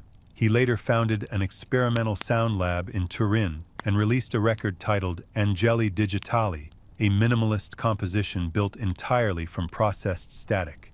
The liner notes read, "Recorded from a single night under the Roman sky." The album vanished after its first pressing, recalled without explanation. Balestra smiles thinly. Artists hear what theologians can't afford to. You ask if he believes Esposito heard something real. "Real enough to ruin his career," he says. "That's proof of something." He pulls another document from the folder, a typed letter from 1983 signed by a Jesuit superior general, acknowledging persistent anomalies in radio monitoring but urging discretion to prevent scandal among the faithful. Balestra reads it aloud, then shuts the folder. "See? Even the Church doesn't deny the phenomenon. It denies the conversation around it." His voice softens. "They fear confusion more than demons." You realize the skeptic isn't your enemy. He's faith's last defense mechanism, the immune system that keeps belief from devouring itself. Yet as he rewinds the tape for one last listen, something happens the data can't explain. The waveform on the projector begins to move by itself, lines trembling as though responding to presence. The tape recorder isn't running, the speakers are off, but the pattern continues. 3 pulses, pause, 3, assent, faint, ghostly, yet deliberate. Balestra freezes, mutters something about electromagnetic interference, then pulls the plug from the wall. The projector dies. The waveform remains, glowing faintly on the blank screen. He stares at it, pale. Phosphor persistence, he says too quickly. You both know phosphor doesn't persist for a full minute. You whisper, "It's adapting." He shakes his head, repeating, "No, it's nothing." The line fades at last, leaving only the after-image burning in your retinas like the outline of a thought you're not allowed to finish. Balestra slumps into a chair, rubbing his temples. "You understand," he says quietly. "Skepticism isn't disbelief. It's longing with armor." You sit opposite him, the silence between you louder than the signal ever was. For the first time, you feel sympathy for doubt. It's just faith with a hangover. He looks up. "Promise me one thing. If you hear it again, don't call it proof. Call it possibility." You nod. Outside, thunder rolls again, soft but insistent, like punctuation from a patient sky. Later that night, you find yourself alone in the observatory garden where the air carries the hush of instruments gone dormant. The rain has stopped, leaving the stones slick and mirror-like, and the dome of the tower gleams above you, a metallic eyelid half open to the stars. You replay Balestra's words in your head. Don't call it proof, call it possibility. The sentence sounds less like advice and more like a prayer the modern world forgot how to say. You wander toward the bench where Ruiz once left his cigarettes, sit down, and pull a small handheld radio from your pocket. It's the same model the technicians used decades ago, scavenged from the archives, its casing etched with the faint cross of the Vatican seal. You twist the dial through silence, static, bursts of local traffic updates. Then, faintly, you find it. The triadic rhythm again, impossibly soft, like breath behind glass. 3, pause, 3, assent. You whisper, "I'm still listening." The pattern repeats once more, as if acknowledging the etiquette of conversation. You smile despite yourself. You realize you're past skepticism now, past belief too. What you feel is participation. The mainstream historical fact tying you back to Earth is that by the 1990s, Vatican radio was frequently accused of interfering with civilian frequencies around Rome. Residents complained that Catholic programming bled into phone lines, televisions, baby monitors. Investigations found electromagnetic leakage from unshielded transmitters, pure physics, nothing mystical. Yet the complaints had a strange consistency. Witnesses described whispers without language, a choral hum that continued after the broadcast ended. Engineers blamed overlapping carriers.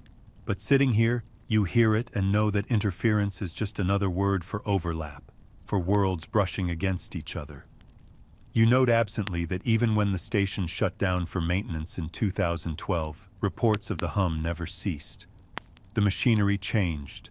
The sound did not. The fringe tidbit of this chapter belongs to the skeptics themselves. In 2016, a group of secular researchers from Bologna tried to reproduce the so-called Vatican frequency in a laboratory. They built an identical antenna array, replicated weather conditions, even imported the same type of copper wiring used in the 1930s. Nothing. Their instruments remained obediently mute until, out of boredom, one technician began humming. Only then did the meters twitch. When he stopped, the signal persisted for 12 seconds after his breath ended. The lab notes, later published anonymously online, contained one handwritten question in the margin. Does observation require emotion? You think about that now, the possibility that belief is not the cause of the phenomenon, but the medium through which it travels, like sound through air. You turn the radio off. The hum doesn't stop. It's no longer coming from the speaker but from the garden itself, the hedges vibrating, the fountain rippling in sync. The night around you thickens into resonance, and the stars above seem to pulse to the same tempo. You imagine every skeptic in history standing where you are, arms crossed, eyes wide, secretly grateful to be wrong. Then the sky flashes, not lightning, but a silent bloom of blue light stretching across the horizon. Brief, elegant, gone. You know better than to call it a sign. You call it punctuation. Ruiz's voice echoes in memory. Every revelation begins as interference. Maybe that's all revelation ever was. A failed transmission we mistook for meaning. You think of Balestra again, of his weary compassion for those who still search for divine order in data noise. Maybe skeptics are just the universe's quality control department, ensuring wonder never becomes propaganda. You pull out a notebook and start writing, not to prove anything but to keep yourself from vanishing into the vibration. You write down the pattern, the time, the color of the light, the temperature of the air, and then one sentence you're not sure belongs to you. Faith and skepticism are the left and right channels of the same recording. The open scholarly debate phrase that wraps this section is epistemic humility, the principle that knowledge of the infinite will always exceed the instruments used to measure it. Philosophers, scientists, and theologians alike invoke it when the data resist domestication.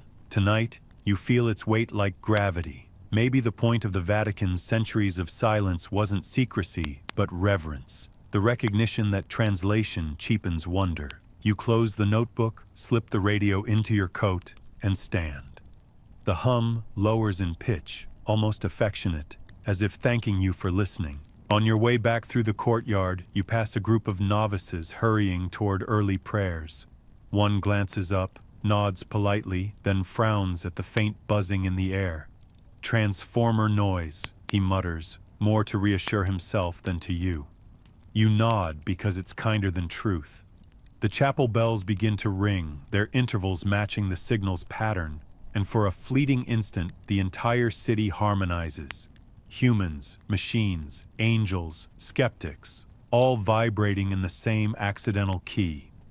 You think that if God still speaks, he does so through statistics, through interference patterns that reward patience over passion. Back in your quarters, the radio lies quiet. You sit by the window, watching dawn peel the stars from the sky one by one.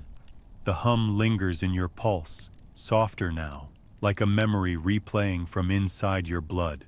Somewhere, the skeptics are preparing their papers, the believers their prayers, and between them, the Vatican stands, equal parts observatory and altar, waiting for the next signal to break the silence. You smile, whisper one last phrase into the empty air, possibility acknowledged, and the night exhales a faint harmonic that sounds suspiciously like agreement.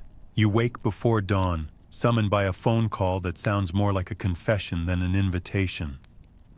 It's happening again, Ruiz says, voice shredded by static, and before you can ask what it is, the line dies.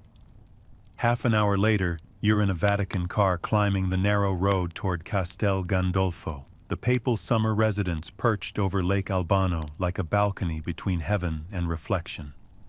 The lake below glows faintly, though the sun has yet to rise. It pulses in slow rhythm, the color of molten glass.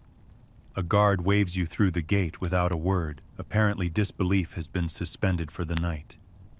The gardens smell of wet pine and ozone, the exact scent you've come to associate with revelation. Ruiz waits near the observatory dome, face pale in the blue pre-dawn. It started an hour ago, he whispers. Every sensor froze except the optical one. He points upward.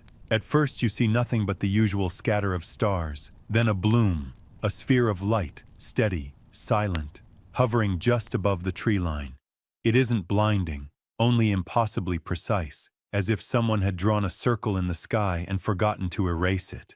The mainstream historical fact grounding this apparition is that Castel Gandolfo really houses the Vatican's modern observatory. Its telescopes have captured supernovae, comets, and once, in 1999, an unexplained flare over the lake officially logged as high-altitude atmospheric reflection. The report exists, signed, filed, boring. Yet standing here, you know this is no reflection. The sphere moves, not drifting, but deciding, adjusting its position in small, deliberate arcs. Ruiz's assistant murmurs coordinates. It's triangulating, he says. The light answers with a pulse. 3 Pause. 3. Assent. The familiar signature returns like a refrain at the end of a symphony you thought was over. It's responding to itself, Ruiz breathes. You realize that every transmission, every whisper of static, may have been rehearsal for this. The crowd around the observatory grows. Priests, astronomers, a lone photographer forbidden to take pictures but clicking anyway. No one speaks above a whisper. Reverence and terror have the same decibel level. The fringe tidbit of the night surfaces from Ruiz's memory. How, decades earlier, Pope Paul VI watched a similar light from this very balcony and recorded in his diary, "Tonight, the heavens remembered their promise." The diary entry was never published, quietly redacted by archivists who preferred their miracles ancient and well-behaved. Now the promise has returned for renewal. The open scholarly debate phrase hanging over this moment is the principle of falsifiability, the idea that a claim must risk being disproved to count as knowledge. But how do you falsify something that refuses to repeat on command? The sphere seems to understand the paradox.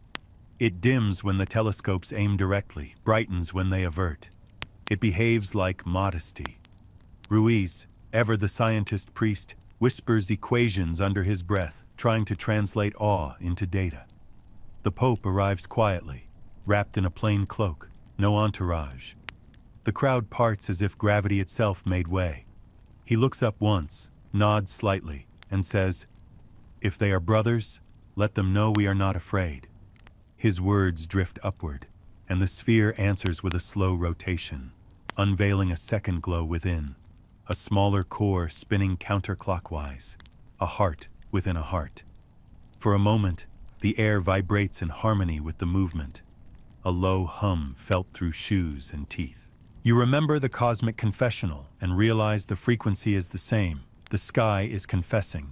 Lightning flickers at the horizon though no storm forms. The Pope turns to Ruiz. "Record nothing," he orders gently. "To archive a miracle is to end it." Ruiz hesitates, then nods. The light over the lake begins to rise, faster now, leaving a pale column behind it. A ladder made of illumination, each rung dissolving as the next appears. Someone gasps a prayer, someone else starts to cry. You simply watch, too tired for theology, too awake for disbelief. The sphere reaches a height where air becomes idea and pauses. One last pulse. 3, pause. 3, assent, and vanishes. Not faded, gone, as if the sky blinked. Silence follows, enormous and tender. When sound returns, it is human. Weeping, laughter, the rustle of cassocks. The Pope closes his eyes. Creation has manners, he says. It always says goodbye. Ruiz scribbles something on his wrist. Coordinates, perhaps confession. You kneel without knowing why. The ground still hums faintly, the residue of an encounter that refuses to fit any doctrine or data set. The lake mirrors the first blush of sunrise, erasing all trace of what hung above it. By breakfast, the Vatican will deny the event, call it a misidentified satellite, a weather balloon, anything polite. By evening, pilgrims will whisper that heaven opened its eye again. But for now, under this thin Roman light, you simply feel seen. You turn to Ruiz, ask, "What happens next?" He smiles wearily. "We wait," he says. Every revelation leaves an echo. Eventually, even silence begins to sing. The phrase settles in your mind like prophecy. Somewhere far above, the sky brightens slightly, as if winking at its own secret. You breathe in the scent of ozone and incense, and for the first time since this began, you feel no fear at all. Only the strange, serene certainty that the conversation is not over, merely pausing for breath. By the time the sun climbs above St. Peter's Dome, the Vatican feels like a newsroom preparing for the end of the world, or worse, a confirmation of it. Telephones ring with the polite panic of diplomacy. Reporters camp outside the bronze gates, rehearsing words like unidentified phenomenon and official response. Inside, in a conference hall usually reserved for ecumenical briefings, rows of microphones bloom like nervous flowers. You stand among technicians, Jesuits, and bureaucrats who have suddenly remembered that theology, when televised, must also be choreography. Ruiz paces near the podium, eyes hollow from nights without sleep. They'll expect a statement, he mutters. We can't say nothing, but we can't say truth either. The Vatican press office has drafted 3 possible versions: scientific, pastoral, and ambiguous. The first blames atmospheric reflection. The second calls it a celestial reminder of God's majesty. The third quotes scripture so vaguely it could excuse anything from comets to contact. You read all 3 and realize the truth is trapped between them, humming like feedback. The mainstream historical fact grounding this absurd theater is that the Vatican actually maintains one of the world's most sophisticated crisis communication teams. It has protocols for miracles, scandals, even natural disasters, every kind of divine or human misbehavior. What it doesn't have is a template for first contact. The Pope will speak briefly, says Cardinal D'Amato, a man who looks allergic to uncertainty. He will acknowledge the phenomenon and reassure the faithful that creation remains under divine order. He adjusts his glasses, adds dryly, "We are not announcing an embassy to the stars." The phrase draws weary laughter. Someone checks the feed from the satellite truck parked outside. CNN's already calling it the miracle above the lake, a technician says. Reuters went with luminous event. Ruiz rubs his temples. The world has never been so desperate for proof or so afraid of it. You slip into the adjoining room where the Pope waits alone, hands folded, a single sheet of paper on the desk before him. He looks up, smiles faintly. It's funny, he says, how we prepare statements for God, as if he's attending the briefing. You tell him the press is ready. No, he says gently. They are hungry, not ready. His eyes drift to the window, where the reflection of the dome trembles in the glass like an underwater moon. We have spent centuries teaching people that heaven speaks in words. Last night proved it also speaks in silence. He stands, slips the paper into his pocket. Come, he says, let's perform humility. The press hall buzzes with anticipation as he enters. Cameras click in reverent machine gun bursts. He raises a hand, the room stills. His speech is brief, improvised. We have witnessed a light, he begins, and like all light, it asks us to see, not to know. The Church welcomes mystery as part of creation's vocabulary. If we are not alone, then solitude was never divine. A murmur ripples through the crowd. Some laugh softly, some pray. Our faith does not fear discovery, he continues. It was discovery that gave us faith in the first place. The last sentence isn't in any draft. Ruiz exhales shakily. Cardinal D'Amato winces. The Pope finishes with a blessing so calm it sounds like punctuation, then steps away from the podium before questions can take form. Outside, the sunlight blinds the cameras. Journalists shout for details, for confirmation, for a quote that could fit in headlines. The Vatican's spokesperson steps forward, reciting the ambiguous version. The event observed over Castel Gandolfo remains under scientific evaluation. The Holy See encourages peace and patience. The microphones crackle. The words echo like a weather report issued for eternity. Ruiz leans toward you. We told the truth by omission, he says. That's as honest as we're allowed. The fringe tidbit fluttering through this chaos arrives via an overheard whisper. One of the satellite stations near Frascati detected the same signal at 3 a.m. this morning, coinciding with the light's disappearance. It wasn't radio, it was gravitational. Ripples in space-time, a physicist murmurs, as if something enormous exhaled. The Vatican servers now hold that data under the label Experimentum Fiat Lux 3. You realize that while the world demands statements, the Church has already moved on to evidence.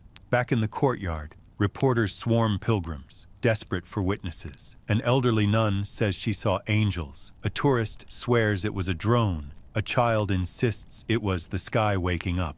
The Pope, walking among them, blesses each account equally. Truth, he tells a camera he knows is still recording, is a conversation, not a conquest. The clip will circulate online within hours, captioned alternately as wisdom or senility. But for those who were there, The air still vibrates faintly, as though the press conference never really ended, only shifted frequencies. Evening comes with the tired grace of a curtain call. The square outside the Vatican glows with camera lights, pilgrims praying, and cynics live-streaming disbelief. The story has already fractured into rival gospels: alien visitation, divine intervention, government hoax. The world, as always, prefers narrative over nuance. Inside, the Pope has retreated to his study, the same room where you first saw him listening to the choir of static. Ruiz stands by the window, watching the crowd. "We've turned the infinite into breaking news," he says. "Tomorrow it'll be replaced by politics or football." You sit beside the desk where the recorder from Section 6 lies disassembled, its components labeled like relics: capacitor, resistor, faith, doubt. The device no longer hums, yet every piece feels faintly warm, as if memory still conducts through metal. "We built an altar," Ruiz says softly, "and called it equipment." The mainstream fact tethering this chaos to the real world is that media coverage of unexplained phenomena follows predictable curves: fascination, skepticism, fatigue. Within 72 hours, stories collapse under their own algorithms. The Vatican knows this rhythm well. It has outlived every apocalypse forecast since the Renaissance.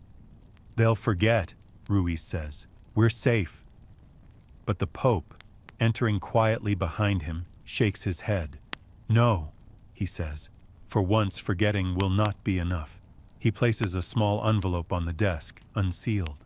Inside lies a photograph taken from Castel Gandolfo before dawn, grainy, underexposed, but unmistakable. The luminous sphere reflected perfectly on the surface of Lake Albano, forming a circle above and below. "A covenant in symmetry," he murmurs, "heaven practicing geometry." You ask if he plans to release it. "Not yet," he says. "The world must learn to hear before it sees." The fringe tidbit of this night hides in a rumor you catch later among the technicians. After the press conference, every radio in Vatican City emitted a single brief tone at precisely 1933 local time. 3 pulses, a pause, 3 again, ascending. No one could trace its source. The servers show no transmission. The timing, of course, coincides with the exact moment the Pope finished his speech. Some call it interference, others call it applause. You know better than to choose. At midnight, the Pope invites you and Ruiz to the Apostolic Palace balcony. The city below glimmers like circuitry, each streetlight another neuron firing in a collective dream. "Do you think they'll come back?" Ruiz asks. The Pope smiles. "If they ever left." He turns to you. "You've heard their voice. What did it say?" You hesitate, searching for words that don't betray the experience. "It said, 'Listen harder.'" He nods, as if that were theology enough. "Then our work continues." The 3 of you stand in silence, the hum of Rome filling the gaps where certainty should be. The open scholarly debate phrase shaping this quiet moment is theology of communication, the study of divine self-disclosure. Scholars argue whether revelation must be verbal or can occur through art, mathematics, or music. Tonight, the Vatican's highest authority votes for resonance. "Faith," the Pope says, "is the courage to answer a call we can't replay." He looks at Ruiz, then at you. And courage is contagious. Below, the crowd begins to disperse. Television trucks pack up. Headlines scroll across glowing screens. Vatican downplays celestial phenomenon. The noise fades into the ordinary rhythm of the city. Yet over the rooftops, a faint shimmer lingers. A pulse invisible to cameras but palpable in bone. Ruiz notices it first, his breath catching. "They're still broadcasting," he whispers. The Pope closes his eyes. "Then so must we." He raises his hand in silent benediction toward the empty air, a gesture so small it could be mistaken for surrender. But you know better. It's an answer. Later, back in your room, you write the day's final note. Heaven held a press conference, but only silence made headlines. You place the notebook beside the dead recorder, and for a fleeting second, the tape reels twitch. turning once as if restarting an old song. You exhale, somewhere between laughter and prayer. The hum returns, softer than memory, gentler than proof. Perhaps the divine has always been this patient, waiting for humanity to tire of explanations so it can whisper again. You lie down, listening, while Rome outside murmurs its lullaby of faith, doubt, and camera flashes, fading into night. It begins with a hum so soft you mistake it for memory. Weeks have passed since the light over Castel Gandolfo dissolved into rumor, yet the air inside the Vatican still feels charged, like the residue of a lightning strike that refuses to ground itself. You wake before dawn to the faint vibration of the walls, a low drone threading through the marble like water through veins. At first you think it's the city, traffic, generators, ordinary Rome, but the pattern is too precise. 3, pause, 3, ascent. You sit up. The frequency isn't loud. It's near, crawling along the skin of the building, through wiring and stone. Somewhere above, the radio tower, quiet since the Pope ordered its silence, has come alive on its own. You dress quickly, the corridor lights flickering as if nervous to wake. The guards don't stop you. Everyone has learned by now that curiosity is the new liturgy. Outside, the sky still holds the bruised blue of pre-morning. The tower looms ahead, a monolith against the paling east, its cross-shaped antenna glinting faintly with dew. Ruiz is already there, coat thrown over his cassock, hands gripping the railing. "It's back," he says, voice trembling not from fear but recognition. Same harmonic, stronger. You both climb to the control room. The instruments flicker alive without power, dials spinning, tape reels turning like the pulse of a mechanical heart. On the monitor, the waveform dances in perfect triads. But something's changed. The peaks carry overtones, delicate harmonics weaving between them like threads of color inside sound. "It's modulating," Ruiz whispers. "It's learning." The mainstream historical fact anchoring this impossible dawn is that radio self-oscillation exists. Machines, given the right feedback loops, can start broadcasting without external input, a phenomenon first documented by the engineer Edwin Armstrong in 1913. But no circuit sustains coherence this long, and none produces melody. Ruiz gestures toward the speaker. "Listen." The static resolves into pattern. 3 tones, pause, 3, ascent, then a 7th tone slips between, hesitant, human. You realize the signal is calling its own echo. The Pope arrives minutes later, unannounced, flanked by a single guard who stops at the doorway. He carries no papers this time, only a small wooden rosary that swings like a pendulum between worlds. "So," he murmurs, "it found its frequency again." Ruiz nods. "And this time, it's local." The Pope looks out the window at the city waking below, the rooftops catching fire from the first light. "Creation never speaks the same language twice," he says, "but we always pretend to understand." The hum deepens, the tower vibrates, a living instrument tuned by invisible hands. Through the static comes something unmistakable. Words, or the idea of words, emerging through distortion. They stretch, fragment, recombine, ad lucem, iterum, vox, to the light, again, the voice. Ruiz records silently. The Pope closes his eyes. "If this is an angel," he whispers, "its choir is incomplete." You feel it too. The sound lacks rhythm, like a singer searching for accompaniment. The scholarly debate phrase of this section surfaces naturally: reciprocal revelation, the concept that divinity and humanity co-create meaning, each requiring the other's attention to exist. "Maybe it can't finish the phrase until we answer," you say. Ruiz nods slowly.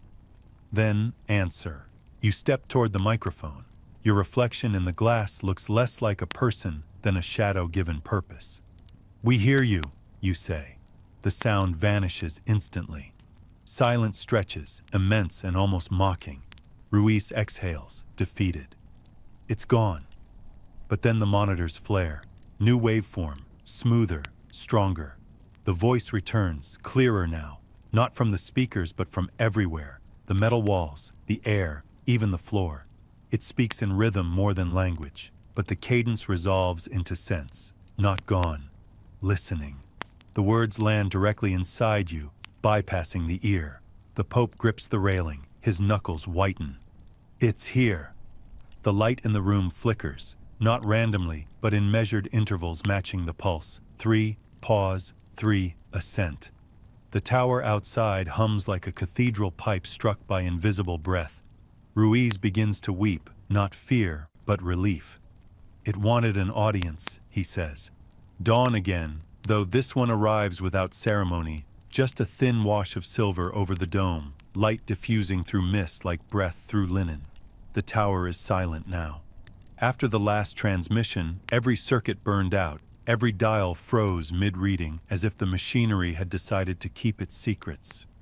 You stand with Ruiz and the Pope on the roof, watching engineers unplug relics of revelation. No one speaks. Even the birds seem to understand that sound itself is under investigation. The Pope finally breaks the hush. Perhaps it finished the conversation. Ruiz shakes his head. Or we stopped hearing. His words drift into the chill, carried off toward the sleeping city. The Vatican below looks peaceful, too peaceful, like a painting that hides the brushstrokes of chaos underneath. You realize that for the first time in months, the air carries no hum. The absence feels physical, pressing against the eardrums, the sonic negative of faith. You almost miss the static, that strange companionship of uncertainty, the mainstream historical fact tethering you to sanity. In 1969, when Apollo 11 landed on the moon, Pope Paul VI watched through a telescope from this very site, sent a blessing by radio, and declared humanity had conquered silence. Now, standing in the same observatory, you see the irony. Silence cannot be conquered. It only changes frequency. Ruiz rubs his temples. If the signal was self-aware, it must have known this ending. The Pope smiles faintly. Every liturgy ends with dismissal.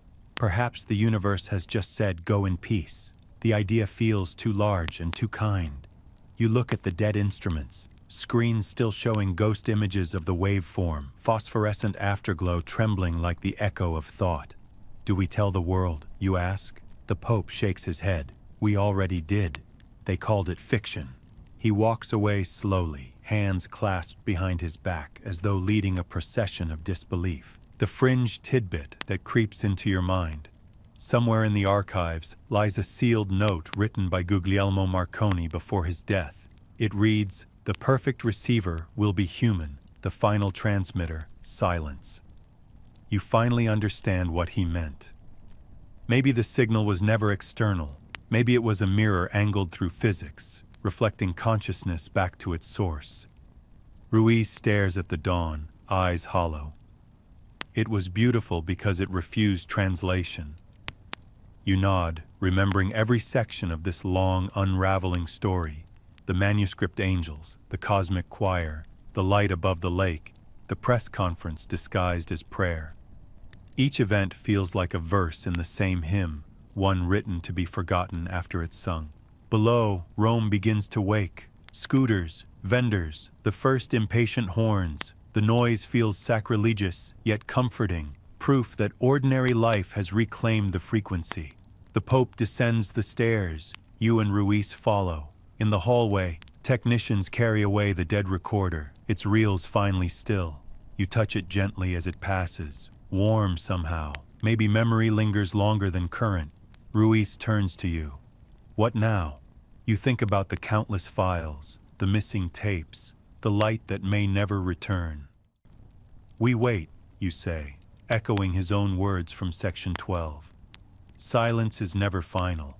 It's just rehearsal for the next sound. He smiles for the first time in days. Then, may we never run out of rehearsals. Evening descends with the gentleness of exhaustion. The Vatican gardens glow in the afterlight, fountains whispering under cypress trees, the air heavy with jasmine and the faint metallic taste of rain waiting to fall. You walk alone along the gravel path where this began, where centuries of secrets still hum beneath the soil. Somewhere far below, the cosmic confessional sleeps. its mirrors cold but unbroken, still holding the last vibration like a heart that refuses to forget its final beat. Ruiz has gone home to rest, the Pope has withdrawn to prayer, and the tower above stands mute against the sky, a tuning fork waiting for a hand that may never strike it again. Yet as you walk, you realize silence isn't absence. It's accommodation. The space mystery makes for breath. The world hasn't gone quiet. It's just listening differently now. The scholarly phrase that surfaces for the last time, eschatological acoustics, the theology of final sound, once argued that the universe began in resonance and would end the same way, a slow decrescendo fading into mercy. You think of that as you pause by the pond where the light once mirrored itself. The water is still, except for small ripples spreading outward from nothing visible, as if unseen fingers were keeping time. You remember the Pope's words. Creation always says goodbye. Perhaps this is the farewell, gentle, symmetrical, self-erasing. You kneel, touch the surface. It's warm. The hum returns, so faint it could be imagination. 3. Pause. 3. Ascent. The pattern repeats once, then softens until it's indistinguishable from your pulse. For a moment, everything aligns, the water, the air, the breath in your chest. You whisper the story's first words back to the universe, not as question, but as gratitude. Tonight, we uncover a story buried beneath centuries of faith. The sky answers with silence that feels alive. You close your eyes and see the waveform stretched across memory, the infinite line of rising sound that never truly ended, only quieted to make room for sleep. Maybe that's the secret the Vatican guarded all along. Revelation isn't noise breaking silence, it's silence realizing it can sing. You rise, turn toward the faint glow of the city, and walk until the hum dissolves completely into the night. The stars above pulse like the final heartbeat of an enormous benevolent machine. Somewhere out there, or maybe right here, the choir is still rehearsing, soft, endless, patient. The world is forgiven for not understanding. Your thoughts slow, cadence unraveling into lullaby. You breathe in the last of the jasmine, the air thick with summer's closing note, and feel sleep approach. Not defeat, not escape, but participation in the same rhythm that carried the signal across time and faith. You imagine the Pope asleep in his chamber, Ruiz dreaming in numbers, the city breathing in counterpoint, all of it one continuous frequency seeking rest. The tower no longer hums, but in the quiet of your own heartbeat, you hear the faintest reply, ad lucem, to the light, always to the light. The sound fades, slower, softer, slipping beneath thought, beneath name, beneath even the need for listening, until only calm remains. End of script. Sweet dreams.